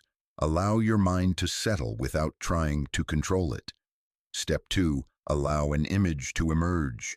Don't force or invent. Wait for something to arise spontaneously. A figure, a scene, a symbol, a feeling tone. Step 3. Engage the image actively. Don't just observe passively. Speak to it. Ask it questions. Listen for responses. Argue with it if necessary. The key is treating it as autonomous, not as something you're creating. Step 4. Record the encounter. Write it down, draw it, speak it aloud. Bringing it into concrete form completes the process and prevents it from remaining purely internal fantasy. Step 5. Reflect on the meaning. What is this figure trying to show you? What part of yourself is speaking through this image? What does it reveal about your current developmental stage? Jung spent hours during his Red Book years in active imagination. He dialogued with figures like Philemon, wise old man, Salome, anima figure, and various shadow aspects. These weren't fantasies. They were real encounters with autonomous aspects of his psyche that needed integration, and critically, these encounters transformed his solitude from retreat into alchemical work. He wasn't avoiding life by being alone. He was meeting himself at depths impossible to access in normal consciousness. This practice transforms solitude for any type. The wounded hermit can dialogue with the abandoned child, finally giving that part the attention it's been seeking through defensive isolation. The spiritual bypasser can confront the denied shadow material, sexuality, anger, neediness, instead of transcending past it. The misanthropic projector can meet the inner figures they've been projecting onto others, taking back the shadow. The sacred introvert can deepen their natural capacity for inner work with conscious method rather than just passive reflection. Without active imagination or similar practices, solitude is just empty time. With it, solitude becomes the laboratory where individuation happens. Jung was emphatic. The meeting with oneself is, at first, the meeting with one's own shadow. The shadow is a tight passage, a narrow door, whose painful constriction no one is spared who goes down to the deep well. Solitude is where you can make that descent, but only if you're actually doing the work, not just hiding from life. Practice 3. Maintain one eye open. Jung's third practice is what saved him from psychosis during his Red Book years, and what he insisted was non-negotiable for anyone undertaking intensive, solitary inner work. Keep one eye open. What does this mean? Even during the most intensive solitary periods, maintain minimal, meaningful connection with consensus reality. Jung never completely withdrew. During his years of near-psychotic visions and overwhelming archetypal content, he continued, seeing patients, grounding in professional service, remaining present with his wife, Emma, and 5 children, embodied familial relationship, corresponding with colleagues, intellectual community, engaging with texts from the collective tradition, connection to wisdom lineage. These weren't distractions from his inner work. They were the container that made his inner work possible without complete disintegration. Here's what Jung discovered. The psyche can only descend into the unconscious depths when it knows there's a rope back to the surface. Complete severance of connection to others creates the conditions for psychosis. The ego is swallowed by the unconscious, with no anchor to pull it back. But maintained connection, even minimal, provides the necessary grounding.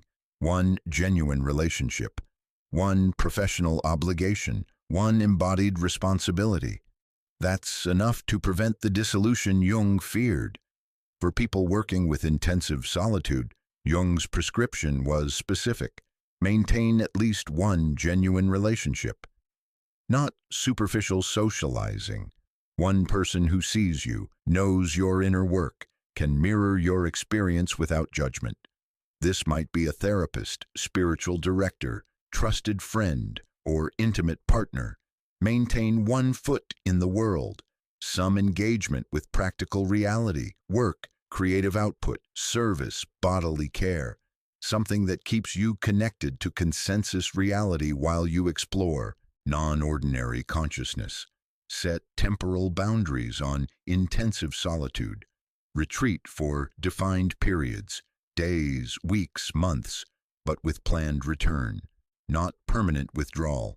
Rhythmic oscillation between depth and surface. Jung practiced this throughout his life.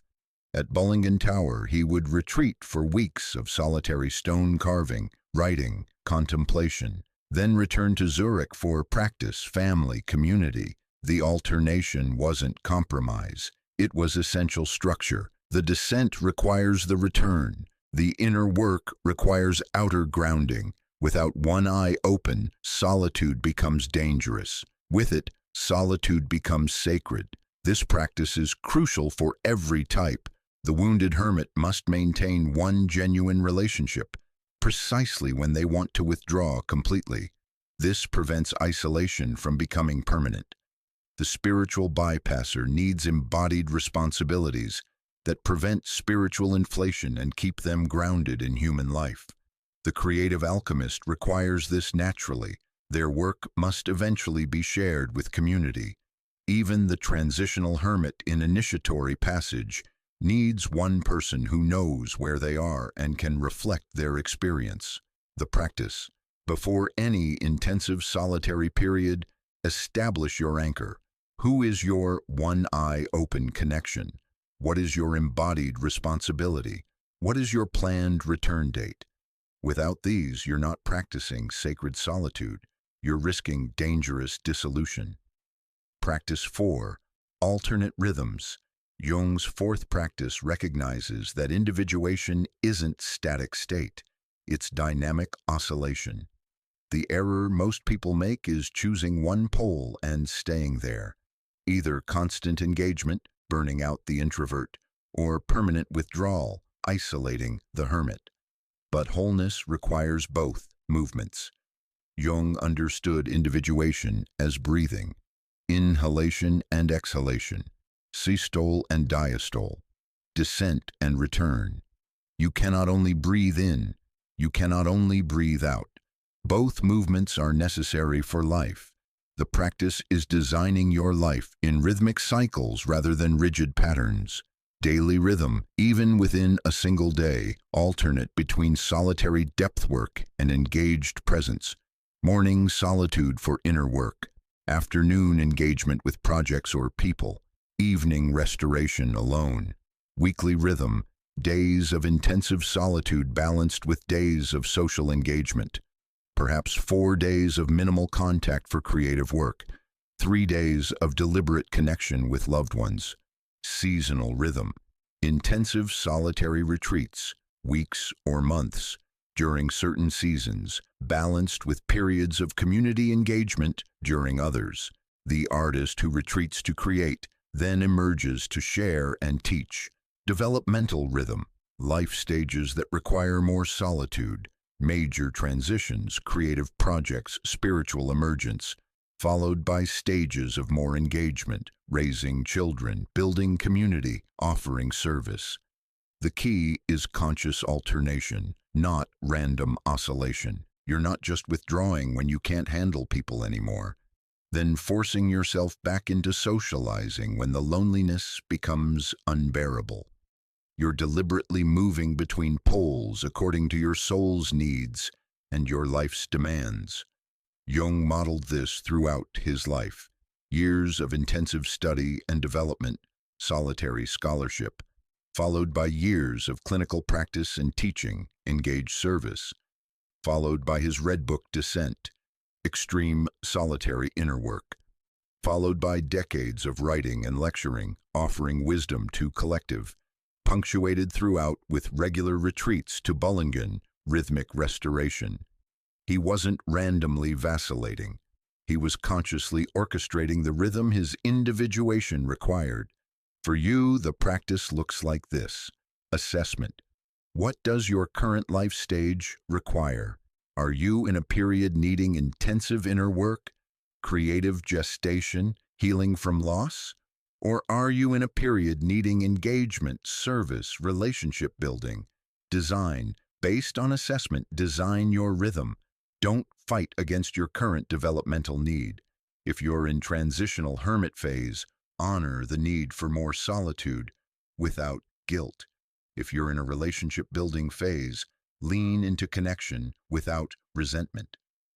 Boundaries. Communicate your rhythm to others. I'm in an intensive creative period and need significant solitude for the next 3 months, but I'll be available for dinner once a week. Or, I'm emerging from a solitary phase and actively seeking more connection. Let's schedule regular time together. Flexibility. Adjust as needs change. You're not locked into a rigid pattern forever. As one phase completes, consciously transition into the next rhythm. Reflection. Regularly assess whether your current rhythm is serving you. Are you more vital or more depleted? More integrated or more fragmented? Adjust accordingly. The sacred introvert maintains their need for extensive alone time, but ensures they also have regular, meaningful connection. The wounded hermit gradually increases capacity for relationship without abandoning their genuine need for solitude. The creative alchemist knows when to retreat for creation and when to emerge for manifestation. The spiritual bypasser learns that embodied engagement is as essential as meditation practice. All types benefit from understanding that individuation is rhythm, not stasis. You're not finding the correct amount of solitude once and maintaining it forever. You're learning to read your soul's needs and adjust your life accordingly. Practice 5. Service from solitude. Jung's 5th practice completes the individuation cycle and prevents solitary inner work from becoming narcissistic. The gold you mine in the depths must eventually be brought to the surface and offered to the collective. Otherwise, your solitude, no matter how intensive, no matter how spiritually sophisticated, remains incomplete. Here's what Jung meant. Individuation is not self-improvement. It's not personal enlightenment for its own sake. It's the process by which the individual becomes who they truly are in service of the collective. The inner work you do in solitude generates something, insight, creativity, wisdom, healing, wholeness. That something isn't meant to be hoarded in private, it's meant to be shared. Jung's own life demonstrated this principle absolutely. His 6 years of Red Book descent, that intensive solitary confrontation with the unconscious, could have remained private mystical experience. Instead, he spent the next 4 decades translating what he discovered into analytical psychology, writing, teaching, and clinical practice that served millions. His solitude produced gold. Then he offered that gold to humanity. This is the completion of the hero's journey, descent, treasure discovery, and return with boon for the tribe. Without the return, the journey is incomplete. Without service, solitude becomes sterile. For every person working with intensive aloneness, Jung asks, what is your solitude producing? For the creative alchemist, the art, writing, music, or ideas generated in solitude must eventually be shared, not kept in journals or hidden in studios, offered to others who need them. For the wounded hermit, the healing you do in therapeutic solitude the integration of abandonment wounds, the development of self-love eventually becomes capacity to model secure attachment for others struggling with similar wounds. For the spiritual bypasser, the genuine spiritual work, once you descend from transcendence into embodiment, eventually manifests as grounded presence and compassionate service that helps others integrate rather than bypass. For the sacred introvert, your natural capacity for depth and reflection produces wisdom. That wisdom needs expression through writing, teaching, mentoring, or simply being an example of integrated introversion in extroverted culture. For the overstimulated sensor, your sensitivity, once honored and managed, allows you to perceive and articulate what others miss. This perception is a gift to community. For the transitional hermit, what you learn through your initiatory passage, how to navigate grief, transformation, dark night, becomes medicine for others facing similar transitions. Even for the misanthropic projector, once they integrate their shadow, their hard-won humility and recognition of shared humanity becomes authentic compassion rather than projected judgment. The practice Jung prescribes, solitude to service ratio. For every significant period of intensive inner work, ask, what has this solitude produced that needs to be offered?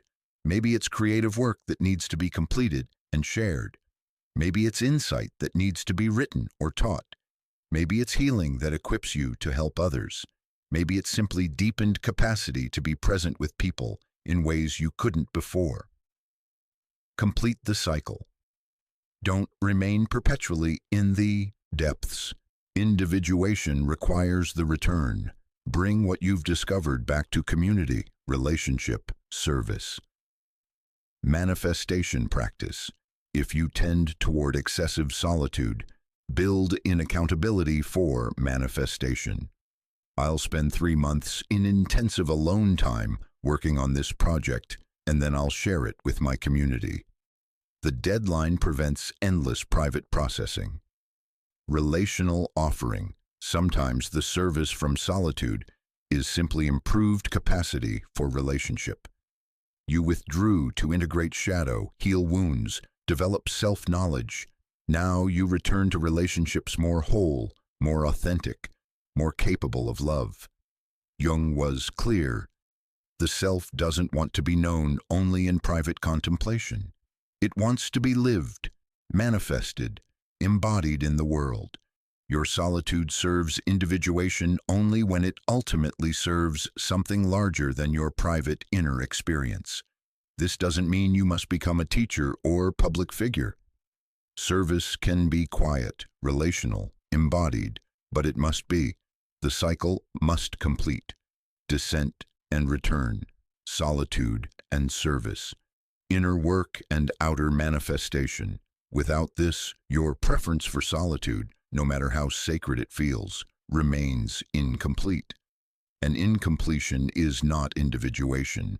These 5 practices transform solitude from unconscious pattern into conscious spiritual technology. Distinguish solitude from isolation, diagnostic awareness. Active imagination in solitude, making aloneness productive. Maintain one eye open, preventing dissolution. Alternate rhythms, honoring oscillation. Service from solitude, completing the cycle. Together they create what Jung called conscious relationship with aloneness. You're no longer compulsively isolating or forcing socialization. You're not defending your pattern or shaming your needs. You're consciously choosing solitude when it serves the self, consciously engaging relationship when individuation requires it, consciously alternating between poles according to developmental needs. This is the solution Jung offers, not an answer about how much alone time is correct, not a prescription to be more social or more solitary, but a path toward consciousness about your relationship with aloneness. And consciousness is where transformation begins. History is littered with the wreckage of brilliant minds who chose solitude. Some became prophets, others became prisoners of their own isolation. Jung obsessively studied this pattern, asking, what determines whether aloneness serves the soul or destroys it? The answer reveals the razor's edge. Every solitude lover walks. One misstep and sacred withdrawal becomes pathological exile. Let's begin with the failures, the cautionary tales. Emily Dickinson spent the last 20 years of her life never leaving her family's property in Amherst, Massachusetts. She dressed only in white. She spoke to visitors through closed doors. She lowered baskets of baked goods from her window rather than face neighbors directly. Her poetry was transcendent. Tell all the truth, but tell it slant, capturing psychological and spiritual truths with surgical precision. Yet her journals reveal crushing loneliness, terror of human contact, and progressive constriction of her world until even her bedroom felt too vast. What began as temperamental introversion, a genuine need for quiet to write, calcified into agoraphobic imprisonment. Dickinson's biographers note that childhood traumas, an emotionally distant mother, loss of close friends to early death, unrequited love, created wounds she never allowed relationship to heal. Instead, she withdrew deeper. Each retreat made the next interaction more terrifying. Her solitude, initially chosen, became compulsive. She died having published only 10 poems in her lifetime, her genius locked in drawers, unseen. Jung would say, Emily Dickinson's solitude served her creativity, but not her individuation. She descended into the unconscious and never returned. Her gifts died with her because she severed the connection that would have allowed her work to serve the collective. Howard Hughes followed a similar trajectory from a different starting point. Brilliant engineer, visionary filmmaker, pioneering aviator, Hughes transformed multiple industries through solitary, obsessive focus. But underneath his achievements lived a terror of contamination, both physical and psychological. As he aged, Hughes's preference for solitude curdled into germophobic isolation. He locked himself in dark hotel rooms for months. He grew his fingernails into talons. He saved his urine in jars. He communicated only through written notes, even to staff in adjacent rooms. His final years were complete psychotic break, paranoid, hallucinating, believing his flesh was decomposing. Hughes died emaciated and unrecognizable, having not allowed another human to touch him in years. What happened? Jung would diagnose, Hughes used solitude defensively, not developmentally. His aloneness protected him from vulnerability, intimacy, and the relational risks that foster psychological growth. Without the corrective feedback of genuine connection, his reality testing deteriorated until he lost contact with consensus reality entirely. The unconscious, engaged alone without grounding in relationship, can swallow you whole. Ted Kaczynski, the Unabomber, represents the darkest outcome of gifted solitude gone wrong. Harvard graduate at 16, mathematical genius, PhD from Michigan. Kaczynski possessed the rare cognitive capacity for sustained solitary analysis. He sought wilderness isolation explicitly to think clearly, write deeply, and escape what he saw as the corrupting influence of technological society. For nearly 2 decades, Kaczynski lived alone in a primitive cabin in Montana. No electricity, no running water, minimal human contact. In that solitude, he wrote a 35,000-word manifesto analyzing industrial civilization's psychological toll. Some of his observations were accurate. His analysis of how technology erodes autonomy and meaning has been validated by subsequent research. But his isolation allowed no corrective input. His insights curdled into paranoid ideology. His anger metastasized into violence. Kaczynski mailed bombs that killed 3 people and injured 23 others. His brilliant mind, turned inward without relational grounding, produced not wisdom but terrorism. Jung would recognize this pattern. The shadow, engaged in complete isolation, becomes monstrous. Kaczynski's hermitage was not sacred solitude, but malignant withdrawal. He descended into the unconscious and brought back not healing insight, but destructive rage. Proof that solitude without one eye open to humanity breeds distortion. Greta Garbo offers a subtler failure, one that looks like glamorous mystery but masked profound relational incapacity. "I want to be alone," she famously said, and spent the last 50 years of her life in near total seclusion. No films, no interviews, no sustained intimate relationships. She wandered Manhattan in dark glasses, fleeing photographers, visiting the same few shops, returning to her apartment where she spent days in silence. Biographers who knew Garbo described not peaceful solitude, but anxious isolation. She wanted connection desperately, but lacked the capacity to sustain it. Every intimacy threatened to expose the emptiness she felt inside. So she withdrew again and again until withdrawal became permanent. Her later journals reveal crushing regret, loves not pursued, friendships not maintained, a life unlived behind the fortress of her famous face. Garbo's solitude was not chosen from strength but from terror, and it gave her nothing but decades of loneliness disguised as independence. Jung would say, Garbo confused solitude with safety. True individuation requires facing relational wounds, not hiding from them. Her aloneness was narcissistic in the clinical sense, protecting a fragile self-structure that couldn't risk the vulnerability real connection demands. In mythology, the Fisher King embodies this pattern archetypally. Wounded in the genitals, symbolically relational capacity, creative potency. The Fisher King withdraws to his castle. He can neither heal himself nor die. His wound isolates him from his kingdom, and his isolation causes the land itself to become a wasteland. Crops fail, waters dry, life withers.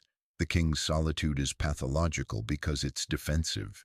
He withdraws from his people rather than for inner work, and his isolation doesn't just harm him, it poisons the collective. The wasteland surrounding his castle mirrors the sterility of his unlived life. Only when the naive fool Percival asks the right question, "What ails thee?" can healing begin. The Fisher King's wound required witness. His solitude needed permeability. Isolation without connection is death. Now contrast these failures with the successes. Individuals who used solitude as crucible rather than fortress. Thomas Merton spent 27 years as a Trappist monk, much of it in solitary hermitage. Yet he wrote 60 books, corresponded with hundreds of people globally, and became a leading voice for peace, civil rights, and interfaith dialogue. Merton's journals reveal the secret. His solitude was intentional withdrawal for contemplative practice, not defensive escape from relationship. He maintained friendships. He stayed engaged with global issues. He wrote prolifically, translating his mystical experiences into language the collective could receive. When Merton felt his solitude becoming sterile or narcissistic, he forced himself back into community. He alternated deep withdrawal with engaged service. His aloneness generated insight. His connection manifested it. Jung would call this individuated solitude, oscillation between depths of introspection and return to collective with gifts from the unconscious. Merton descended and returned, descended and returned. Each cycle deepened his wisdom while maintaining his humanity. May Sarton lived alone by choice for decades, writing poetry and memoirs celebrating solitude as spiritual practice. But unlike Dickinson, Sarton maintained friendships. She hosted visitors. She corresponded constantly. She traveled. Her book, Journal of a Solitude, reveals brutal honesty about aloneness. She acknowledges both its gifts, creativity, self-knowledge, peace, and its dangers, loneliness, depression, self-absorption. Sartre's solitude was conscious, examined, chosen daily rather than defaulted to from fear. She wrote, "Loneliness is the poverty of self. Solitude is richness of self." The distinction matters. Sartre used aloneness to cultivate depth, then shared that depth through art and friendship.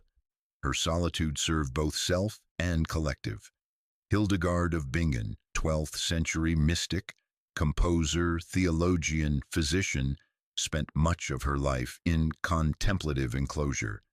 Yet she produced visionary writings, revolutionary music, medical texts still studied today, and founded convents that became centers of learning. Hildegard's pattern: withdraw into visionary solitude, then return to manifest what she'd received. Her aloneness was generative. Time alone produced creativity and wisdom she immediately offered the world. She never hoarded her insights or used solitude as an escape from service. Even Carl Jung himself, more on this in the next section, modeled this pattern. His Red Book period, 1913-1930, involved intensive solitary inner work, active imagination, and confrontation with the unconscious. But Jung maintained his practice. He stayed present with his family. He corresponded with colleagues. Jung could descend into the abyss because he had anchors in relationship. His solitude was permeable, one eye open to consensus reality, even while exploring psychotic depths. And eventually he returned from his descent with the entire theoretical framework of analytical psychology, gifts from solitude offered to humanity. The Buddha spent years in solitary meditation and ascetic practice, culminating in enlightenment under the Bodhi tree. But immediately after awakening, he spent 45 years teaching, building community, sangha, and serving others. His solitude was preparation, not destination. The withdrawal served the return. He didn't stay under the tree. He got up and walked back into the world with medicine for suffering. Jesus alternated between desert solitude, 40 days in wilderness, nights alone in prayer, and intense ministry, healing, teaching, intimate relationships with disciples. His pattern was rhythmic: withdraw for spiritual recharge, return for service, withdraw, return, withdraw, return. Jung would say, this is the individuated rhythm. Solitude that serves the self naturally generates desire to serve the collective. If your aloneness never produces offerings for others, it's narcissistic. If your service never requires withdrawal for renewal, it's martyrdom. Health is the dance between both. So what's the critical distinction between hermits who failed versus succeeded?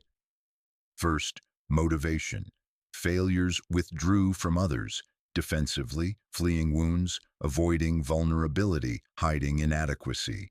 Successes withdrew for inner work, developmentally seeking depth, cultivating gifts, accessing wisdom. Second, permeability. Failures progressively severed relational ties until isolation was complete. Successes maintained one eye open, minimal meaningful connection, preventing reality distortion. Even in hermitage, they stayed tethered to humanity. Third, generativity. Failure's solitude became sterile, producing nothing but more isolation.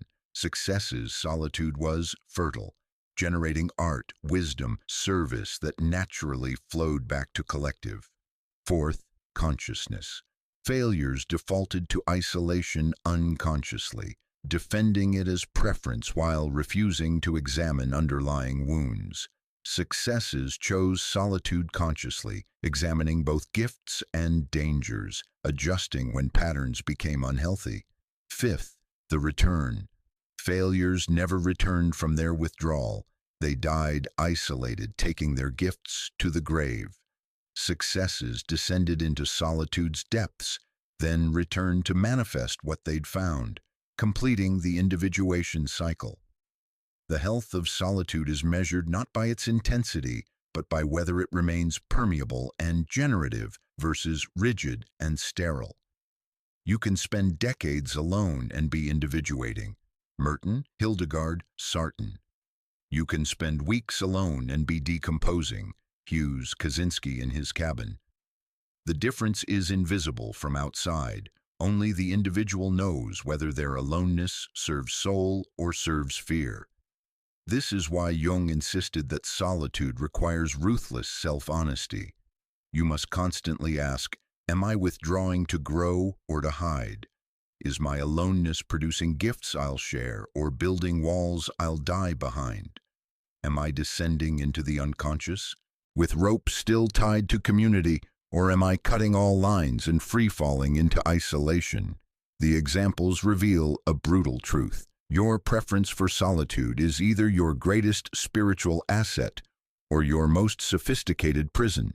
The choice is made not once but daily. In every moment you're alone. Are you Merton or Dickinson? Buddha or Kaczynski? Hildegard or Hughes? The answer lies not in how much time you spend alone, but what you do with that time, and whether you ever return. Now we must examine the most important case study of all, Jung himself, because Carl Jung, the man who mapped the journey from isolation to sacred solitude, nearly lost his own mind in the process. What Jung experienced between 1913 and 1930 was either the deepest individuation process ever recorded or a prolonged psychotic break barely survived. Even Jung wasn't always sure which. His own relationship with solitude almost destroyed him, and only by understanding his near collapse can we grasp both the power and peril of intensive aloneness. The crisis began with the break from Freud in 1913. Jung had been Freud's heir apparent, the crown prince of psychoanalysis, next president of the International Psychoanalytic Association. But Jung couldn't accept Freud's insistence that sexuality was the sole driver of psychic life. He saw something deeper, older, transpersonal, what he'd later call the collective unconscious. When Jung published Symbols of Transformation, disagreeing publicly with Freud's theories, Freud severed the relationship. The psychoanalytic community turned on Jung. Former colleagues became enemies. His career imploded. The external abandonment triggered internal catastrophe. Jung began experiencing visions. Voices spoke to him. He saw apocalyptic floods drowning Europe. This was 1913, before World War I, before he had any rational reason to foresee continental destruction. He felt the dead pressing against him, demanding he give them voice. At 38 years old, Jung entered what he called his confrontation with the unconscious, a 6-year descent into the psyche's depths that nearly drowned him. His autobiography describes it. An incessant stream of fantasies had been released, and I did my best not to lose my head, but to find some way to understand these strange things. I stood helpless before an alien world. Everything in it seemed difficult and incomprehensible. I was living in a constant state of tension. Often I felt as if gigantic blocks of stone were tumbling down upon me. Jung withdrew from public life. He resigned from the University of Zurich. He limited his practice to a handful of patients. He spent hours daily, sometimes up to 6 hours, engaged in what he called active imagination. He would sit alone and let images arise from the unconscious. Then he'd interact with them, not as fantasies he controlled, but as autonomous beings with their own will, voice, and agenda.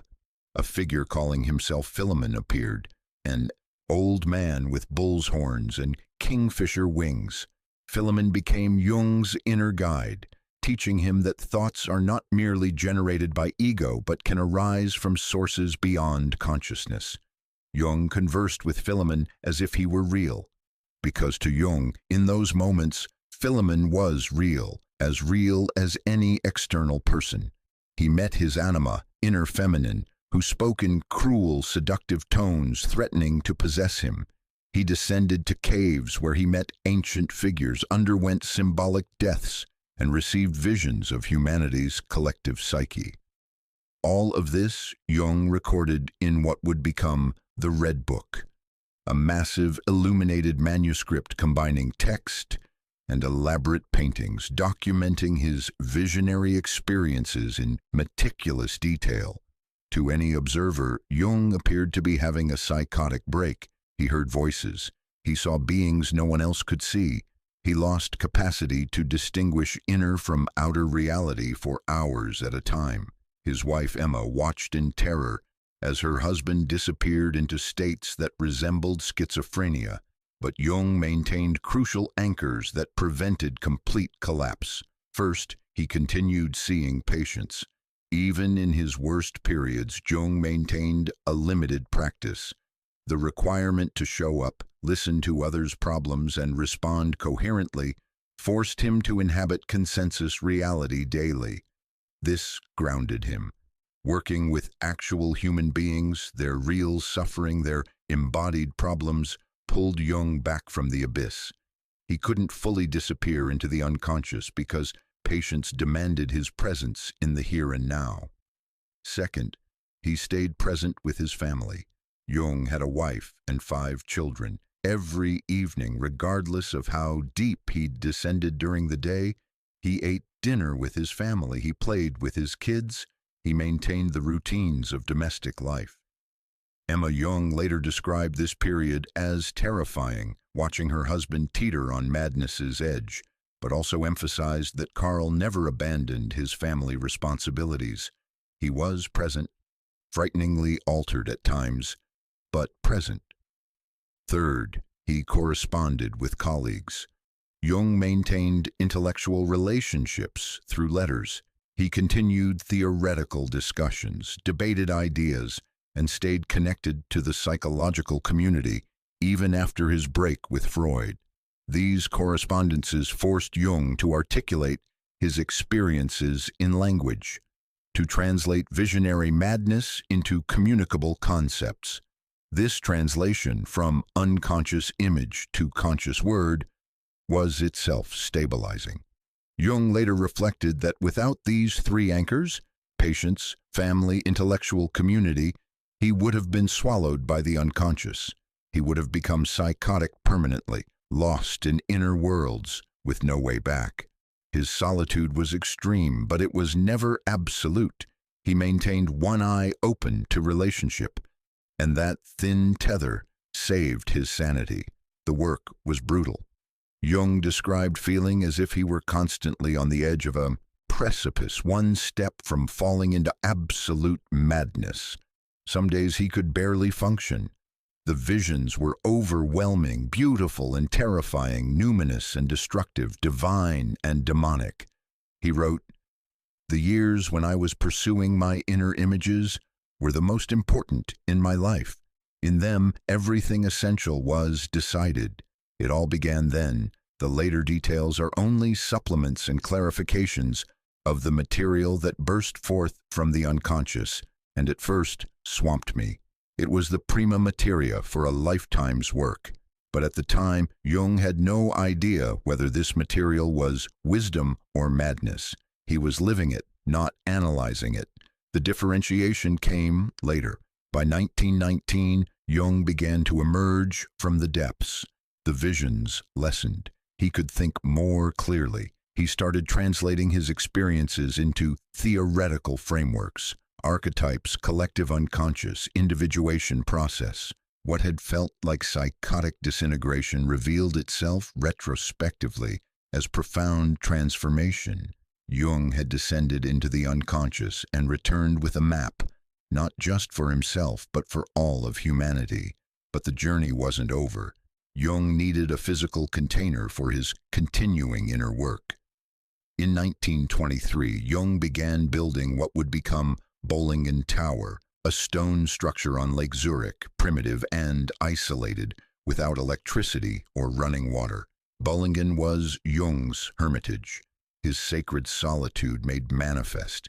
He spent weeks alone there, living as his ancestors had, cooking over fire, pumping water from a well, carving stone, tending gardens. No telephone, no modern conveniences, just Jung, nature, and the unconscious.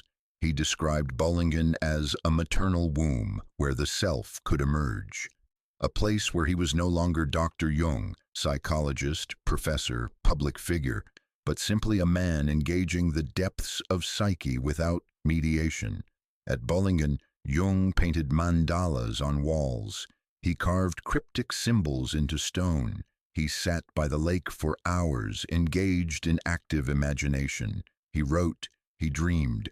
He allowed the unconscious to speak without interruption. This was intentional, conscious solitude, not defensive isolation, but deliberate withdrawal for soul work. And crucially, Jung alternated Bollingen with Zurich. He'd spend weeks alone at the tower, then return to his Zurich home for practice, family, lectures, and community. Withdraw, return, withdraw, return. In his autobiography, Memories, Dreams, Reflections, Jung revealed the secret that made his profound solitude sustainable. I have frequently seen people become neurotic when they content themselves with inadequate or wrong answers to the questions of life. They seek position, marriage, reputation, outward success, or money, and remain unhappy and neurotic even when they have attained what they were seeking. Such people are usually confined within too narrow a spiritual horizon. Their life has not sufficient content, sufficient meaning. If they are enabled to develop into more spacious personalities, the neurosis generally disappears. But Jung also warned against the opposite extreme. The man who is only wise and only holy interests me about as much as the skeleton of a rare saurian, which would not move me to tears. The saints' and sages' inhumanity has always gone against the grain with me. For Jung, the goal was never to become a hermit permanently. It was to use solitude as laboratory for individuation, then return to life enriched and deepened. He distinguished his introversion, his constitutional preference for inner world, from the defensive isolation he witnessed in patients who used solitude to avoid relational wounds. Introversion, Jung said, is temperament. It's how certain psyches naturally orient toward inner life, reflection, depth. This is not pathology. It requires no cure. It simply needs conscious relationship rather than unconscious identification. But trauma-based isolation is different. It's the psyche protecting itself from relational injury by withdrawing completely. This masquerades as introversion, but actually arrests development. The isolated person can't individuate because individuation requires encountering the other, whether external, relationship, or internal, shadow, anima, animus. Jung could tell the difference in himself. His time at Bollingen was chosen, not compulsive. He enjoyed it, but he also enjoyed returning to family and community. He wasn't fleeing relationship. He was balancing inner and outer demands. Patients who used isolation defensively, by contrast, felt trapped. They desperately wanted connection but couldn't risk it. Their solitude wasn't restful. It was anxious. They weren't choosing aloneness. They were avoiding people. Huge difference. Jung also noticed something crucial. His capacity for profound solitude came from secure attachment. He wrote about his wife Emma with deep appreciation. She was his anchor, his reality check, his safe harbor. Even during his darkest Red Book years, Emma's presence kept Jung tethered to sanity. He could descend into madness because he knew relationship awaited his return. This is the paradox solitude lovers often miss. You can only go deep alone if you're securely connected to someone. Complete isolation produces not depth, but distortion. Jung's model was oscillation, deep withdrawal for inner work, followed by engaged return to relationship and service. He warned against two extremes that destroy the soul. First extreme, forced extroversion. When introverts are pressured to be constantly social, constantly engaged, constantly performing outwardness, they collapse. Jung saw patients who'd spent years trying to be extroverted, to meet family expectations, cultural norms, or career demands, and had burned out completely. Their souls were exhausted. These individuals needed permission to withdraw, to honor their temperament, to spend time alone without guilt. Jung gave them that permission, explaining that introversion is not weakness or selfishness, but legitimate psychic orientation requiring respect. Second extreme, compulsive isolation. When individuals use solitude to avoid all relational challenge, all vulnerability, all risk of connection, they stagnate. Jung saw patients who'd withdrawn into hermit-like existence and were slowly dying inside. No growth, no challenge, no life. These individuals needed encouragement to risk relationship again, to slowly rebuild relational capacity to engage the other. Not to become extroverts, but to develop enough relational flexibility to sustain meaningful connections. Health, for Jung, was the ability to move consciously between solitude and relationship according to soul's needs and life's demands, not rigid commitment to one pole. In his final years, Jung reflected on his intense solitude periods with gratitude and caution. The years when I pursued the inner images were the most important of my life. In them, everything was decided. Those were the years when the foundations were laid. But I needed to withdraw into silence to hear the voice within. But he added, and then I needed to return to life, to offer what I'd found. Otherwise the journey would have been selfish, meaningless. Jung's own struggle with solitude reveals the central teaching. Aloneness is not the goal. Consciousness is the goal. Wholeness is the goal. Individuation is the goal. Solitude is simply one movement in that dance, essential, profound, but not sufficient. You must descend into aloneness, yes, but then you must return. Jung descended and returned, and in doing so, he gifted humanity the map for the same journey. Now the question is, will you follow him, or will you get lost in the depths and never come back? Theory means nothing without practice. You now understand the psychology of solitude, its gifts, its dangers, Jung's warnings, the difference between sacred aloneness and pathological isolation. But understanding doesn't create change. Application does. This section provides 7 concrete practices for transforming your relationship with solitude. Whether you need more alone time, healthier social connection, or consciousness about your motivations, these aren't gentle suggestions.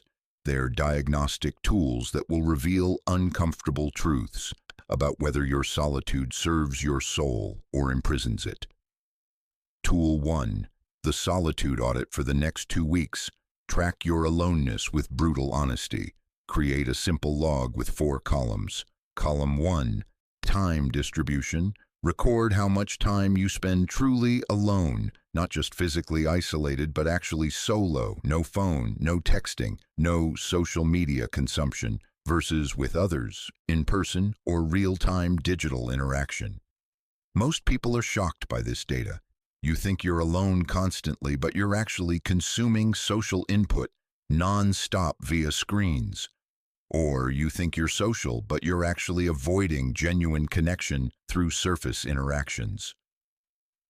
Column 2. Energy tracking. Note your energy level before and after each period of solitude and each social interaction. Use a simple scale. 3. Completely drained to +3. Fully energized. This reveals whether your solitude is actually restorative or whether you're ruminating, depressing yourself, or simply hiding. It also shows whether your social interactions are nourishing or depleting, and whether the depletion is because you're introverted or because you're connecting inauthentically.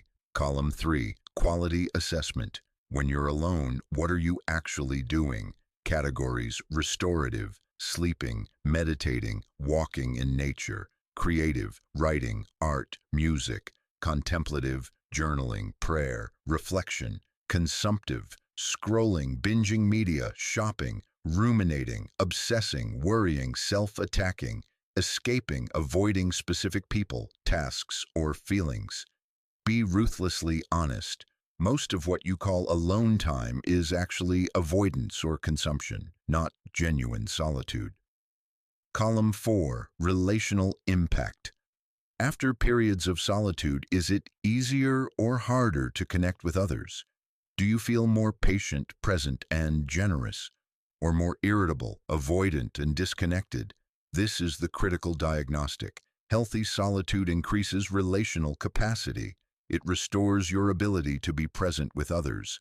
Unhealthy isolation decreases relational capacity.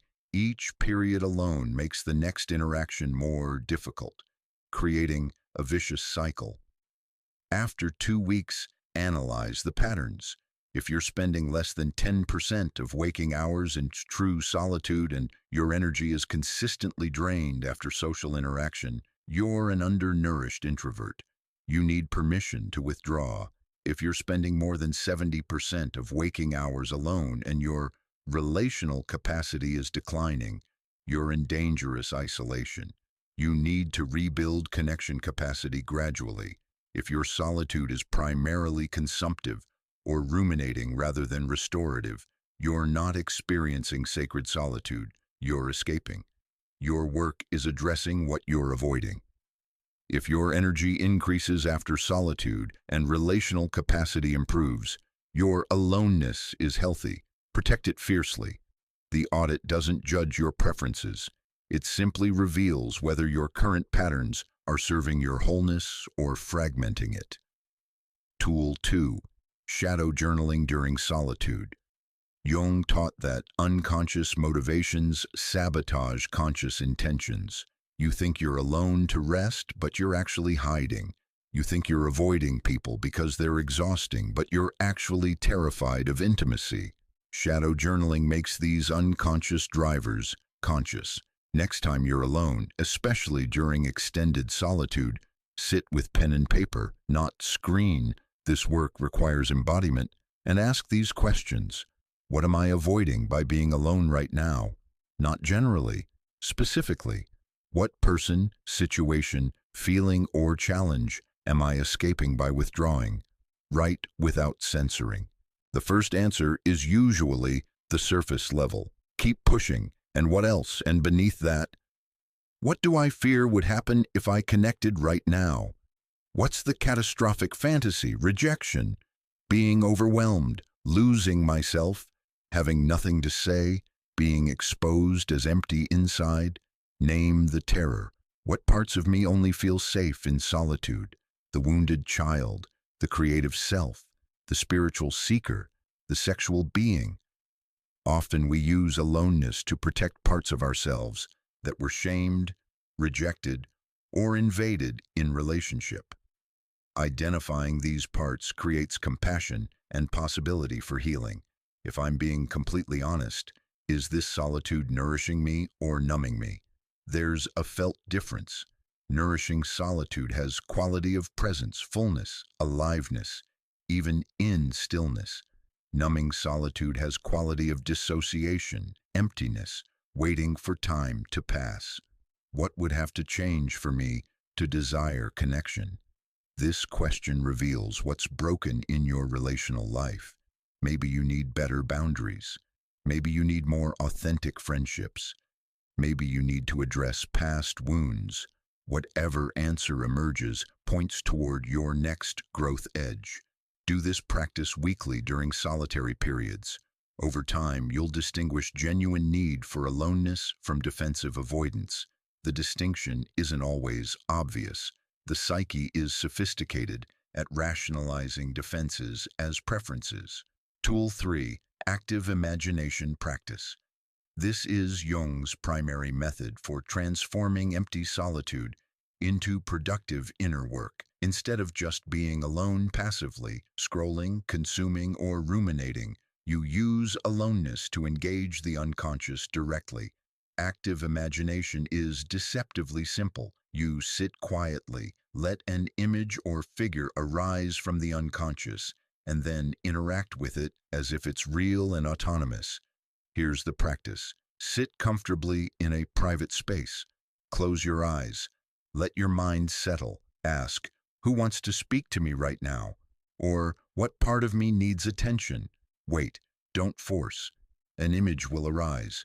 Could be a person, shadow figure, anima, animus, wise elder, an animal, a landscape, a symbol. When something appears, greet it. Hello, who are you? What do you want me to know? Then, and this is crucial, let it answer. Don't create its response. Don't make it say what you want. Wait, listen. Let the figure speak in its own voice, even if what it says surprises or disturbs you. Have a conversation, ask questions, listen, respond honestly, let the encounter unfold. Jung emphasized that these figures aren't just imagination, they're autonomous aspects of psyche with their own agendas. Treat them as you would actual people, with respect, curiosity, and willingness to be challenged. After 20-30 minutes, thank the figure and end the session. Then immediately write or draw what happened. The recording is essential. It makes unconscious material conscious and tracks patterns over time.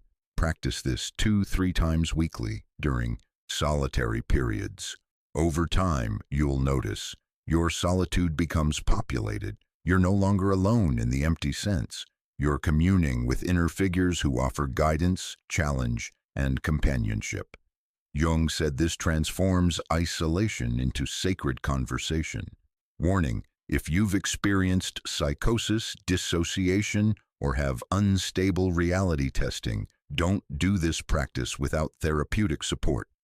Active imagination requires enough ego strength to engage the unconscious without being overwhelmed by it. Tool 4. The one eye open practice. Even during intensive solitary periods, retreat, creative immersion, grief processing, maintain one genuine connection. This prevents reality distortion while honoring legitimate withdrawal needs. Choose one person you trust, friend, therapist, mentor, spiritual director.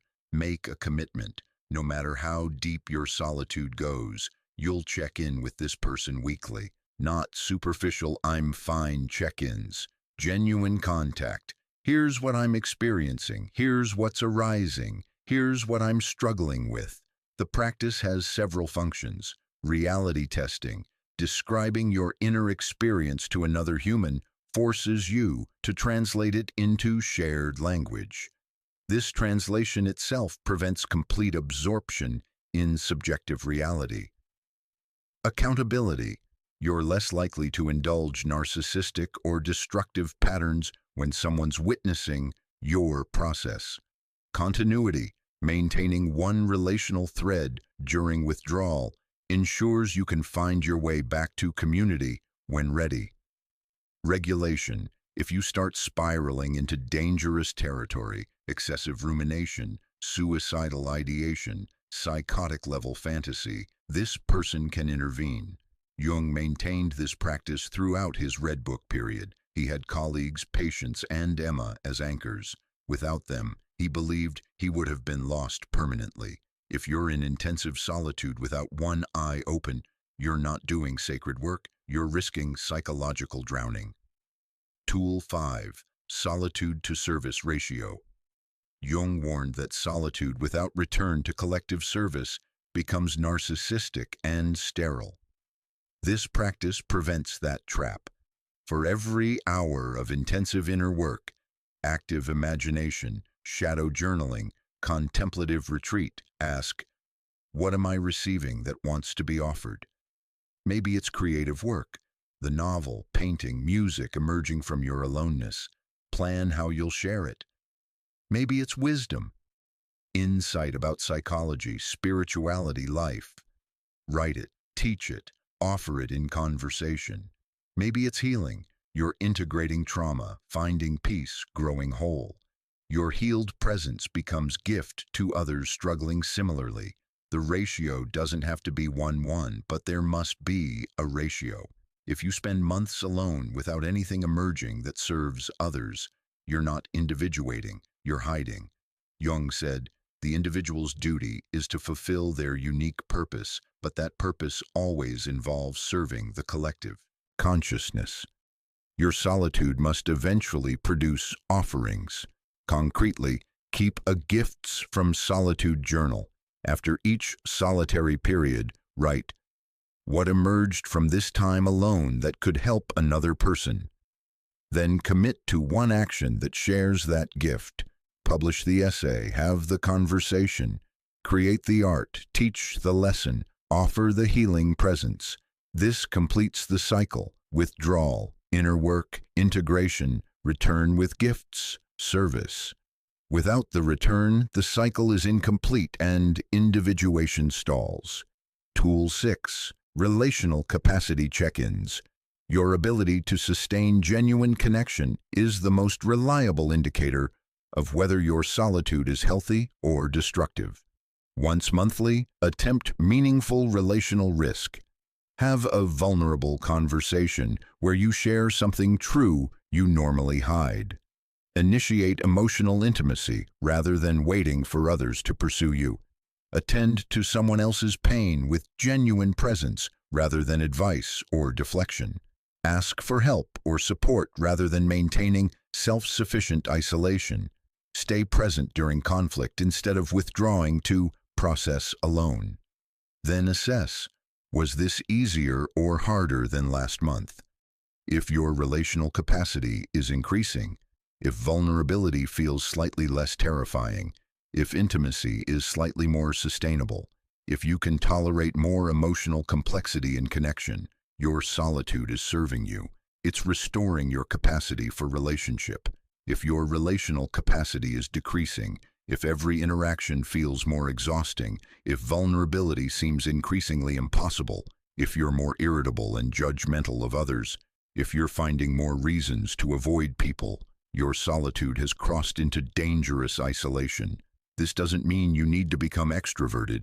It means your aloneness is eroding rather than building your capacity for the human connection that remains necessary for wholeness.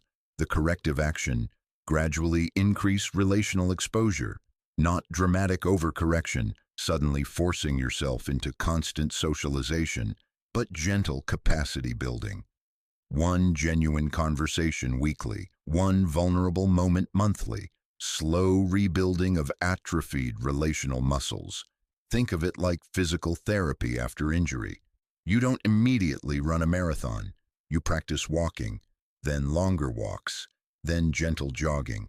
You rebuild capacity gradually with patience and persistence. Tool 7. Alternating rhythms. Most people approach life with rigid patterns, always alone or always social, perpetually introverted or compulsively extroverted.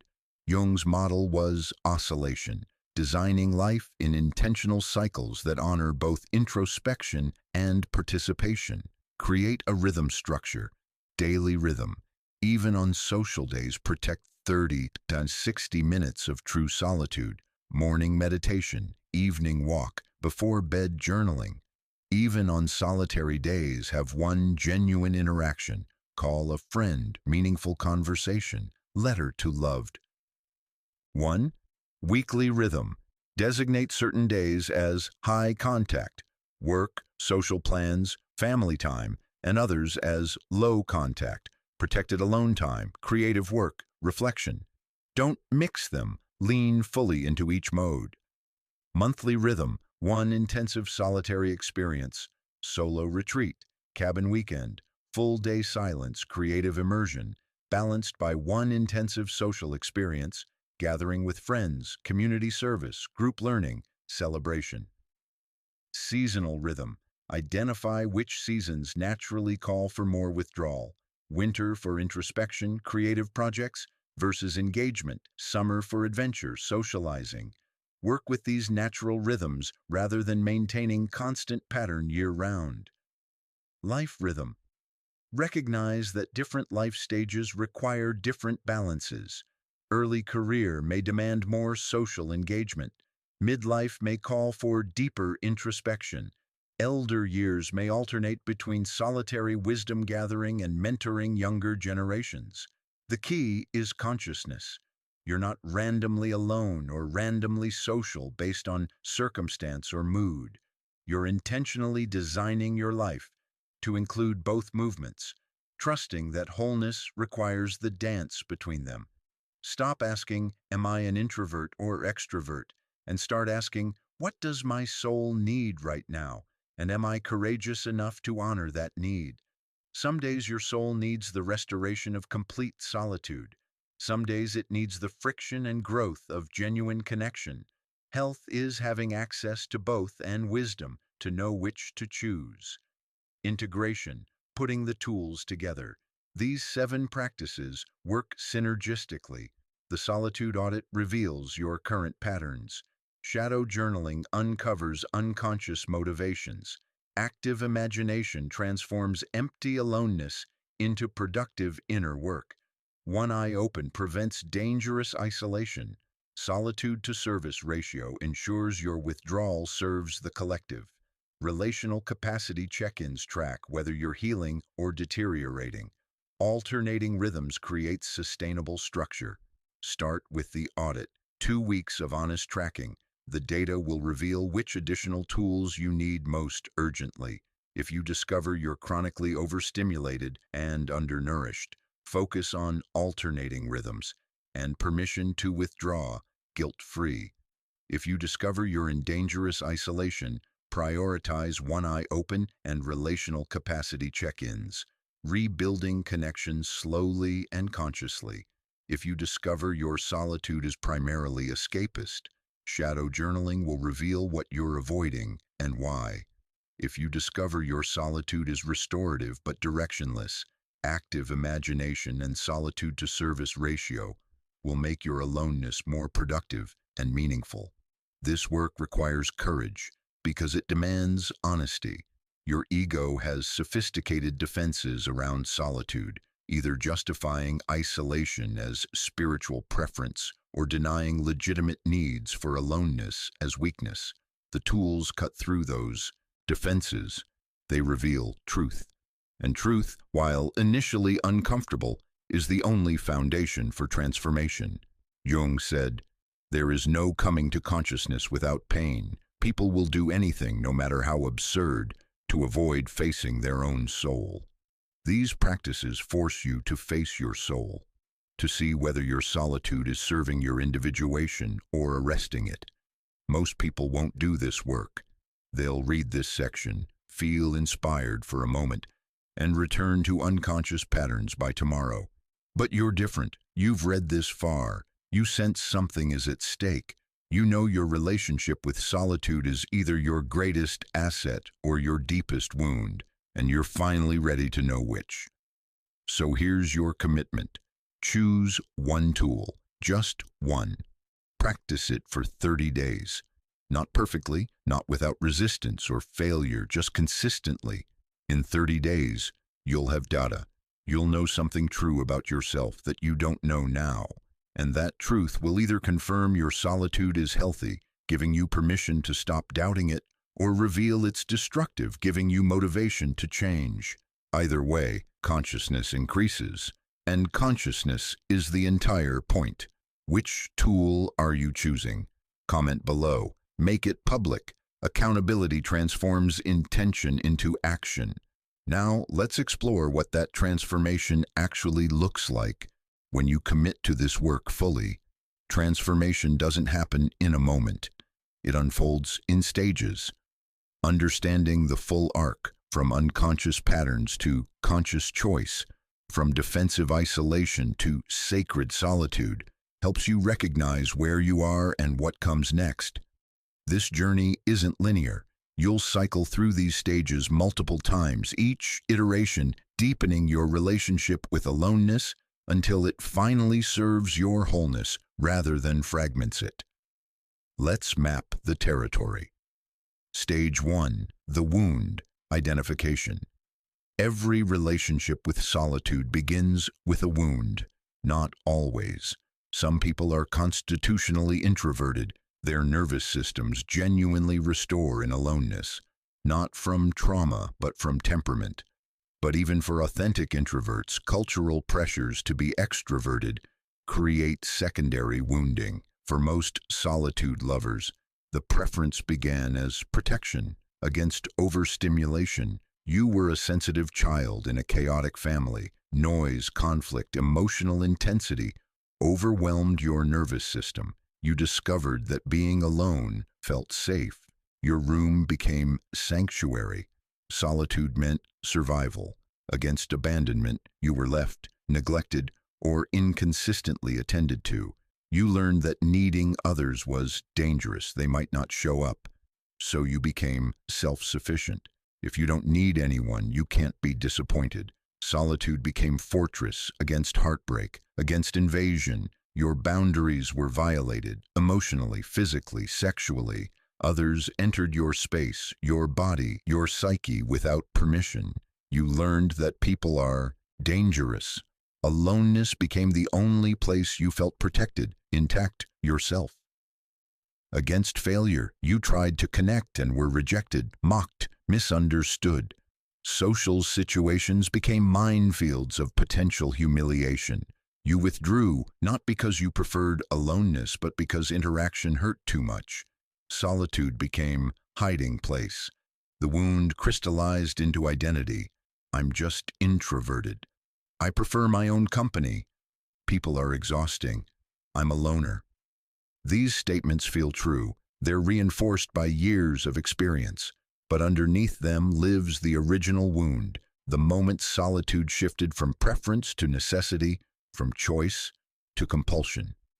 Stage 1 is recognizing this origin, asking, did I choose solitude or did solitude choose me? The call to transformation arrives when your pattern stops working. The hermit wakes up one morning crushed by loneliness. The isolation that protected you for decades suddenly feels like prison. You realize you haven't had a meaningful conversation in months. You scroll through your phone and have no one to call. The solitude you cherished has devoured your life. Or the forced extrovert, the introvert who spent years performing sociability to meet others' expectations, finally collapses.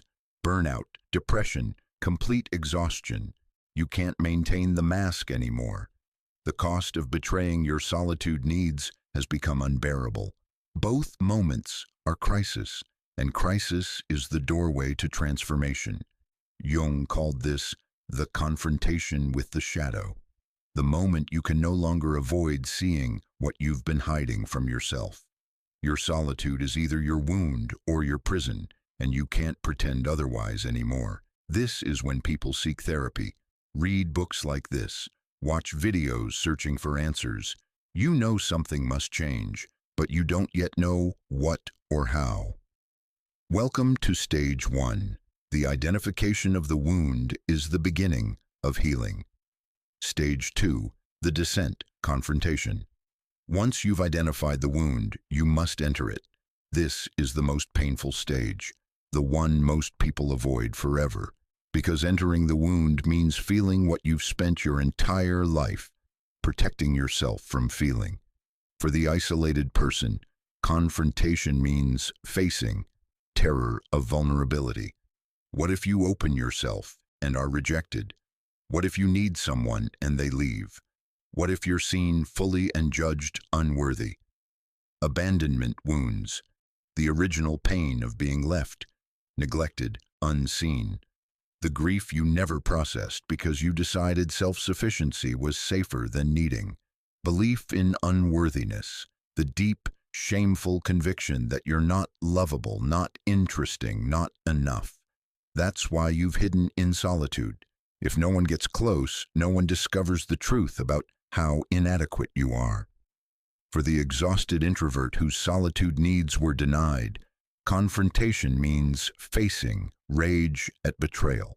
You've spent years, maybe decades, overriding your authentic needs to please others. Parents, partners, employers, culture, everyone demanded you be more social, more available, more outgoing. You complied, and now you're furious at them and yourself. Grief for the unlived life, all the alone time you didn't take, all the creative work you didn't do. all the restoration you didn't allow yourself, the life you could have lived if you'd honored your temperament, fear of disappointing others. Even now, knowing you need solitude, you're terrified of saying no to social invitations, of setting boundaries, of claiming your needs. What if they think you're selfish? What if they leave? The descent requires entering these feelings fully, not intellectualizing them, not managing them, not fixing them, feeling them. This usually requires support, therapy, trusted friend, spiritual guide, because the psyche resists confronting its deepest wounds. It has sophisticated defenses, rationalization, dissociation, distraction, substances, compulsive behaviors. You think you're ready to feel the pain, but when it actually arises, you suddenly need to check your phone, eat something, watch something, do something, anything to avoid the full force of the wound. Jung called this work holding the tension of the opposites. You must hold both truths simultaneously. I desperately need connection, and I'm terrified of it. I need solitude, and I'm using it to hide. I was wounded, and I'm responsible for my healing. The psyche wants to collapse into one side.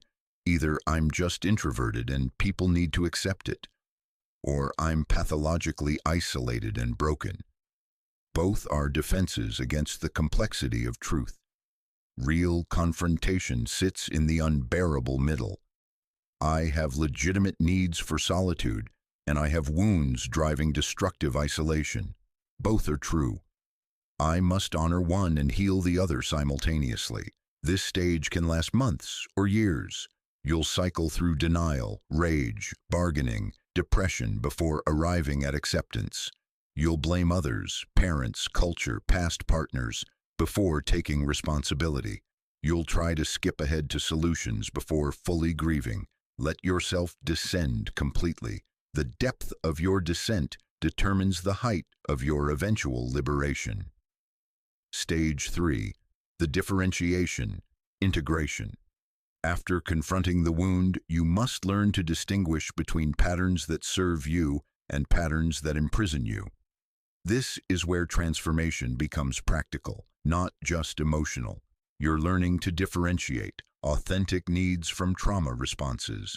Your nervous system genuinely needs alone time to restore after social interaction. That's temperament. But you're also avoiding vulnerable conversations because past rejection hurt. That's trauma. Can you distinguish which motivation is driving each choice? Sacred solitude from defensive isolation, time alone for creative work, spiritual practice, or genuine restoration. That's sacred. Time alone to avoid intimacy, numb painful feelings, or hide from life's demands. That's defensive. Same behavior, radically different motivations. Restorative alone time from ruminating alone time. Some solitude restores energy, clarity, peace. Other solitude spirals into self-attack, obsessive worry, or depression. Learning to recognize the difference and choosing restoration over rumination is crucial skill. Introversion from misanthropy, preferring your inner world to external stimulation. That's introversion, believing people are stupid, exhausting, or unworthy of your time. That's misanthropy disguised as temperament. One is neutral preference, the other is hostile defense. Sensitivity from avoidance. Some introverts are genuinely sensitive. Their nervous systems register more input, require more processing time. But some people claim sensitivity as rationalization for avoiding all challenge, all conflict, all growth. Distinguishing legitimate sensitivity from avoidance requires ruthless honesty. This differentiation work is brutally difficult because the psyche resists clarity. Your ego doesn't want to admit that your preference for solitude is partially trauma response. Your defenses don't want you to see that your spiritual practice is sometimes just sophisticated hiding. You need external perspective here. Therapist, mentor, brutally honest friend. Someone who loves you enough to call you on your rationalizations. The practice. When you choose solitude, pause and ask, am I withdrawing to restore or to avoid? Is this need authentic or defensive? When you force yourself into social situations despite exhaustion, ask, am I honoring a genuine commitment or betraying my needs to avoid guilt? The answers aren't always clear. Sometimes you're 70% authentic need and 30% trauma response. That's okay. Consciousness about the mixture is more important than purity. Over time, months, years, the differentiation becomes clearer. You develop internal sense for when solitude is serving your soul versus when isolation is arresting your growth. Stage 4. The practice, embodiment. Understanding the difference between healthy and unhealthy solitude means nothing if you don't change behavior. Stage 4 is where theory becomes life, where insight becomes action. For the isolated person, this stage means developing new capacities, learning vulnerability. Starting small, share one true thing with one safe person. Notice the terror. Stay present anyway. Gradually increase vulnerability, not all at once. That creates overwhelm and retreat, but incrementally. Sustaining connection despite fear. Don't just initiate relationship, maintain it through difficulty. When conflict arises, don't withdraw to process. Stay, work through it. Learn that relationship can survive disagreement, imperfection, messiness, tolerating dependency. Allow yourself to need others. Ask for help. Accept support. This will feel excruciating if your identity is built on self-sufficiency. Do it anyway. Healthy interdependence, not isolation, is the goal. Building relational skills. If you've avoided people for years, your social capacity has atrophied. Active listening, emotional regulation during conflict, expressing needs clearly, these are skills requiring practice. You'll be awkward initially. That's okay. For the exhausted introvert whose solitude needs were denied, this stage means setting boundaries without guilt. Say no to social invitations when you need alone time. Not apologetically, not with extensive justification, just clearly and calmly. I need tonight alone to restore. Let's connect next week. Period.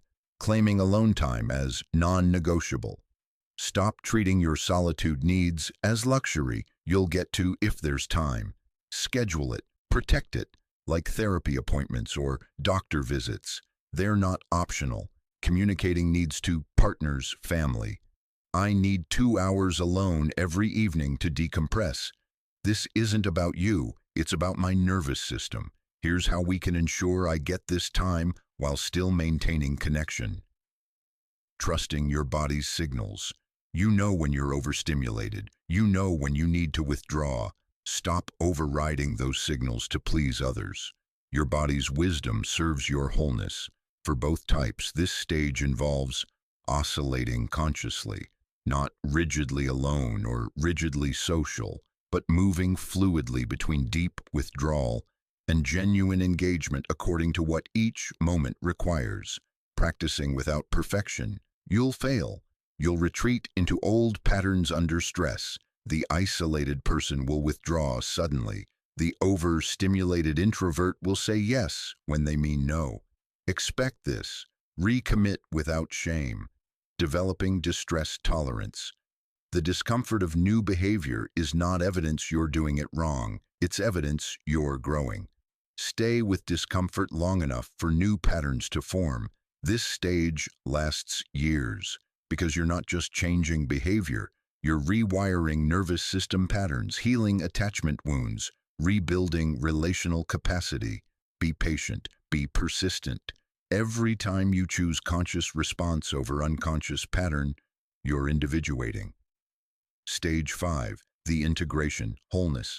Finally, after years of work, you arrive at conscious, individuated relationship with solitude. This doesn't mean you're cured or fixed or perfectly balanced. It means you have choice where before you had compulsion. What integration looks like. Aloneness without loneliness. You're comfortable being alone because your inner world is populated. Through active imagination, you've developed relationship with shadow, anima, animus, self. Jung's inner figures provide companionship. Solitude is no longer empty. Connection without self-loss. You can be intimate without losing your boundaries, your authenticity, yourself. Because you've done enough inner work to know who you are, you can let others close without fear of disappearing. Productive solitude. Time alone generates creativity, insight, healing that naturally wants to be shared. You're not hoarding your inner work. You're completing the cycle from withdrawal to return with gifts for collective. Clear differentiation. You can name which type of aloneness you need when. Restorative, after overstimulation. Creative, during generative flow. Contemplative, during spiritual practice. Grieving, during loss integration. You're not just being alone. You're engaging specific soul needs consciously. Peace with temperament. Authentic introverts no longer apologize for needing alone time. Formerly isolated individuals no longer shame themselves for wanting connection. You accept your constitutional preferences without inflation or defense. Effective communication. In relationships, you can name your needs clearly. I need 3 hours alone to process before I can discuss this thoughtfully, or I'm feeling disconnected and need quality time together. No manipulation, no withdrawal, no resentment, just honest naming. Solitude as self-care, not punishment. You no longer use aloneness as leverage in conflict. Fine, I'll just leave. Or withdrawal from intimacy. Solitude serves restoration, not rejection. Internal authority. True solitude is not absence of connection, but presence to self. You've discovered you can be alone in a crowd, maintaining inner center despite external chaos, or deeply connected while physically isolated, feeling soul-level belonging even without people present. Most importantly, you recognize solitude as one movement in the dance of wholeness, not your identity. You're not the hermit or the introvert or the solitary one. You're a whole human whose soul sometimes needs depth of introspection and sometimes needs warmth of connection, and you can freely navigate between both without compulsion or terror. The woman from Section 3, the one whose story opened this journey, 5 years later, looks like this. She has 3 close friendships she tends carefully. She's in a romantic partnership with someone who understands her solitude needs. She takes quarterly solo retreats for creative work and spiritual renewal. She maintains weekly therapy to process what arises. She's written 2 novels generated from her alone time and published them, completing the cycle from solitude to service. When overwhelmed, she doesn't disappear for weeks. She communicates her needs and withdraws consciously, returning when restored. When lonely, she doesn't shame herself. She reaches out, risks vulnerability, allows herself to need. She can name exactly why and how she uses aloneness. Tuesday evenings alone are restorative after work intensity. Weekend retreats are creative necessity. Morning solitude is spiritual practice. No defensiveness, no apology, just clarity. This is what individuated relationship with solitude looks like. Not perfect balance, conscious navigation, and you can get here, but only if you're willing to walk through all 5 stages: identification, confrontation, differentiation, practice, integration, without skipping steps or numbing pain. The question is, are you willing to do the work? Or will you stay trapped in unconscious patterns, defending your isolation as preference while your soul withers in loneliness? Or forcing sociability while your authentic self suffocates? The choice, as always, is yours. Even when you commit to transforming your relationship with solitude, there are predictable ways you'll sabotage the work. Not consciously, not maliciously, but unconsciously, because the psyche resists change with sophisticated defenses disguised as progress. Jung warned that the greatest danger on the individuation path is not failure but premature success, thinking you've transformed when you've merely replaced one defense with another. Let's examine the 7 most common pitfalls that derail solitude lovers' transformation, often without them realizing it. Pitfall 1. Spiritual bypassing through sacred solitude. This is the most seductive trap. You discover that your isolation has trauma roots. You learn about sacred solitude versus defensive withdrawal, and you immediately rebrand all your aloneness as spiritual practice. Now, when you avoid social invitations, it's not because you're scared, it's because you're honoring your sacred solitude. When you don't return calls, you're not being avoidant, you're in contemplative retreat. When you end relationships that require vulnerability, you're not fleeing intimacy, you're creating space for spiritual work. The language shifts, the behavior doesn't. Spiritual bypassing uses legitimate practices, meditation, nature time, creative work, solitude, to avoid doing actual psychological healing work on attachment wounds, intimacy fears, and relational capacity. You can spend decades in sacred solitude without ever addressing the terror of vulnerability that drives your isolation. You can have profound spiritual experiences alone while remaining completely unable to sustain intimate relationship. Jung was adamant. Spiritual development that doesn't include psychological integration is inflation, not individuation. You're not becoming whole. You're escaping into transcendence to avoid dealing with your human wounds. The test: does your spiritual practice make you more capable of vulnerable, sustained human connection? Or does it provide sophisticated justification for avoiding relationship entirely? If years of sacred solitude haven't increased your relational capacity, if intimacy still terrifies you, if you still can't sustain friendship through conflict, if you still withdraw at the first sign of difficulty, you're bypassing, not transforming. Real spiritual practice grounded in solitude eventually increases your capacity for love, connection, presence with others. If it doesn't, you're using spirituality to rationalize pathology. Pitfall 2. Hermit inflation. This pitfall emerges when you develop superiority complex about your solitude preference. You start believing you're more evolved than social people, that your introversion makes you deeper, more thoughtful, more conscious, that people who need connection are needy, superficial, unenlightened. You look at extroverts and think, they're just avoiding themselves through constant stimulation. You judge friends who prioritize relationships. They're codependent. You view socializing as beneath you. I'm beyond needing that kind of validation. Jung called this inflation, the ego identifying with the self's qualities. Yes, solitude can facilitate depth, wisdom, spiritual growth, but you are not superior because you prefer aloneness. Your temperament doesn't make you special. Hermit inflation serves the ego's need to feel chosen, unique, above others.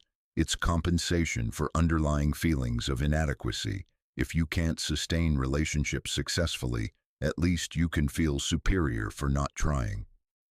The shadow side. You're using introversion as identity rather than simply honoring it as temperament. Identity is rigid, defended, superior. Temperament is neutral, flexible, without inflation. The corrective: notice when you're judging others' relational needs or social preferences as inferior to yours. That judgment reveals inflation. Catch yourself thinking, I'm deeper because I'm alone, and recognize that's ego defense, not truth. Humble solitude recognizes that introverts and extroverts each access different aspects of wholeness. Neither is superior. Both are necessary. Your aloneness gives you certain gifts. Others' sociability gives them different gifts. No hierarchy. just difference. Pitfall 3. Forced socialization, overcompensation. This is the opposite trap, the isolated person who suddenly attempts radical socialization without addressing underlying wounds. You wake up crushed by loneliness. You realize your isolation is pathological, and you immediately swing to the opposite extreme, joining groups, forcing friendships, accepting every social invitation, performing extroversion. For weeks or months, you're constantly social. You push through the terror. You override your exhaustion. You're determined to fix your isolation through sheer effort, and then you collapse. The forced socialization wasn't sustainable because you didn't build capacity gradually. You didn't heal attachment wounds. You didn't develop relational skills. You just performed connection while still terrified underneath. Eventually, someone disappoints you, or rejects you, or you have a conflict you can't navigate, and you use that experience as confirmation. See, people are terrible. I was right to isolate. This whole connection thing is bullshit. You retreat back into solitude, now more defended than before. The failed experiment proves that relationships aren't worth the risk. Jung would say, you tried to leap from one pole to its opposite without integrating both. That never works. The psyche requires gradual capacity building, not sudden reversal. Transformation isn't about replacing isolation with constant socializing. It's about developing flexibility to move consciously between both according to soul's needs. The corrective, small, sustainable steps. One genuine conversation weekly. One vulnerable moment monthly. Gradual rebuilding of relational capacity with realistic expectations. You'll be awkward. You'll make mistakes. Relationships will sometimes disappoint. That's normal, not evidence you should give up. Pitfall 4. Analysis paralysis. Some people endlessly analyze their solitude preference without ever changing behavior. They read every book, watch every video, understand their attachment style, their Jungian type, their trauma patterns. They can articulate exactly why they isolate and what wounds drive the pattern. But nothing in their actual life changes. They still don't call friends, still avoid vulnerability, still withdraw from conflict, still spend 90% of their time alone. The intellectual understanding becomes substitute for embodied transformation. Analysis replaces action. They believe that knowing why they're isolated is the same as healing it. It's not. Jung was clear. Individuation requires conscious suffering, not intellectual comprehension. You must do the vulnerable thing, feel the terror, stay present through discomfort. Understanding your patterns is step 1, not the destination, the shadow element. Analysis paralysis is sophisticated avoidance. You feel like you're working on the problem, reading, learning, understanding, without actually risking the vulnerability that real change requires. The corrective, limit analysis. After you understand the basic dynamics of your pattern, stop reading and start doing. One vulnerable action weekly, not perfect action, not fully confident action, just action, despite fear, despite uncertainty. Transformation happens in embodied risk, not intellectual understanding. Pitfall 5. The relational relapse. After months or years of building connection capacity, you'll unconsciously sabotage relationships through old patterns. You've made progress. You have friendships now. Maybe romantic relationship. You're more comfortable with vulnerability. Things are better. And then, under stress, you revert. You withdraw without explanation. You become unavailable. You test people. Do they really care, or will they leave if I'm difficult? You criticize to create distance. You pick fights to justify withdrawal. The relationship ruptures. The person pulls away, hurt and confused. And you use this inevitable outcome as evidence. See, I knew connection wasn't safe. People always leave. I'm better off alone. But you created the rupture. Not consciously. your attachment wounds activated and drove old protective behaviors. But the sabotage came from inside, not from the other person's failure. Jung would recognize this as the shadow sabotaging growth. Part of you doesn't want to change. Isolation is familiar, connection is terrifying. So, unconscious patterns activate to destroy the very intimacy you consciously desire. The corrective: recognize that transformation isn't linear. You'll cycle through old patterns, especially under stress. When you notice yourself withdrawing, testing, criticizing, pause. Name what's happening. I'm scared. My old pattern is activating. I want to run. Then choose differently, not perfectly, just slightly differently. Stay 5 minutes longer in the discomfort. Send the text apologizing for withdrawal. Have the repair conversation. Real transformation is sustaining relationship through rupture and repair, not just initiating it during honeymoon phases. Pitfall 6. Confusing solitude with self-abandonment. This pitfall affects a specific subset of people, those for whom aloneness triggers self-attack rather than restoration. Not everyone experiences solitude as peaceful. For some, particularly those with severe attachment wounds, developmental trauma, or harsh inner critics, being alone means being subjected to vicious self-attack. The moment you're alone, the critical voice starts, "You're pathetic. No one wants to be around you. You're fundamentally unlovable. You're wasting your life." For these individuals, solitude isn't restorative. It's dangerous. They need connection for regulation. Other people's presence soothes the inner critic, provides reality checks, offers external validation that counters the internal attack. But culture tells them solitude is healthy. Introversion is admirable. Time alone is self-care. So they force themselves into aloneness that actually harms them. Jung would say, these individuals need to develop internal good enough parent before they can benefit from extended solitude. They need therapy, inner child work, and gradual building of self-compassion. For them, healthy interdependence, leaning on others for support, regulation, reality checking, isn't weakness. It's appropriate developmental need. The corrective: if aloneness consistently triggers self-attack, rumination, or depression, don't force yourself into solitude as spiritual practice. Your work is different, developing internal safety first, possibly through therapeutic relationship, before extensive alone time becomes beneficial. There's no shame in needing connection for regulation. That's not pathological dependency. It's recognizing your current developmental needs and meeting them appropriately. Pitfall 7. Never completing the cycle. The final pitfall: using solitude for endless inner work that never manifests as service, creativity, or relationship. You spend years in introspection, therapy, shadow work, active imagination, spiritual practice, and it's all legitimate. You're genuinely doing inner work, not just hiding, but nothing emerges from your solitude that serves others.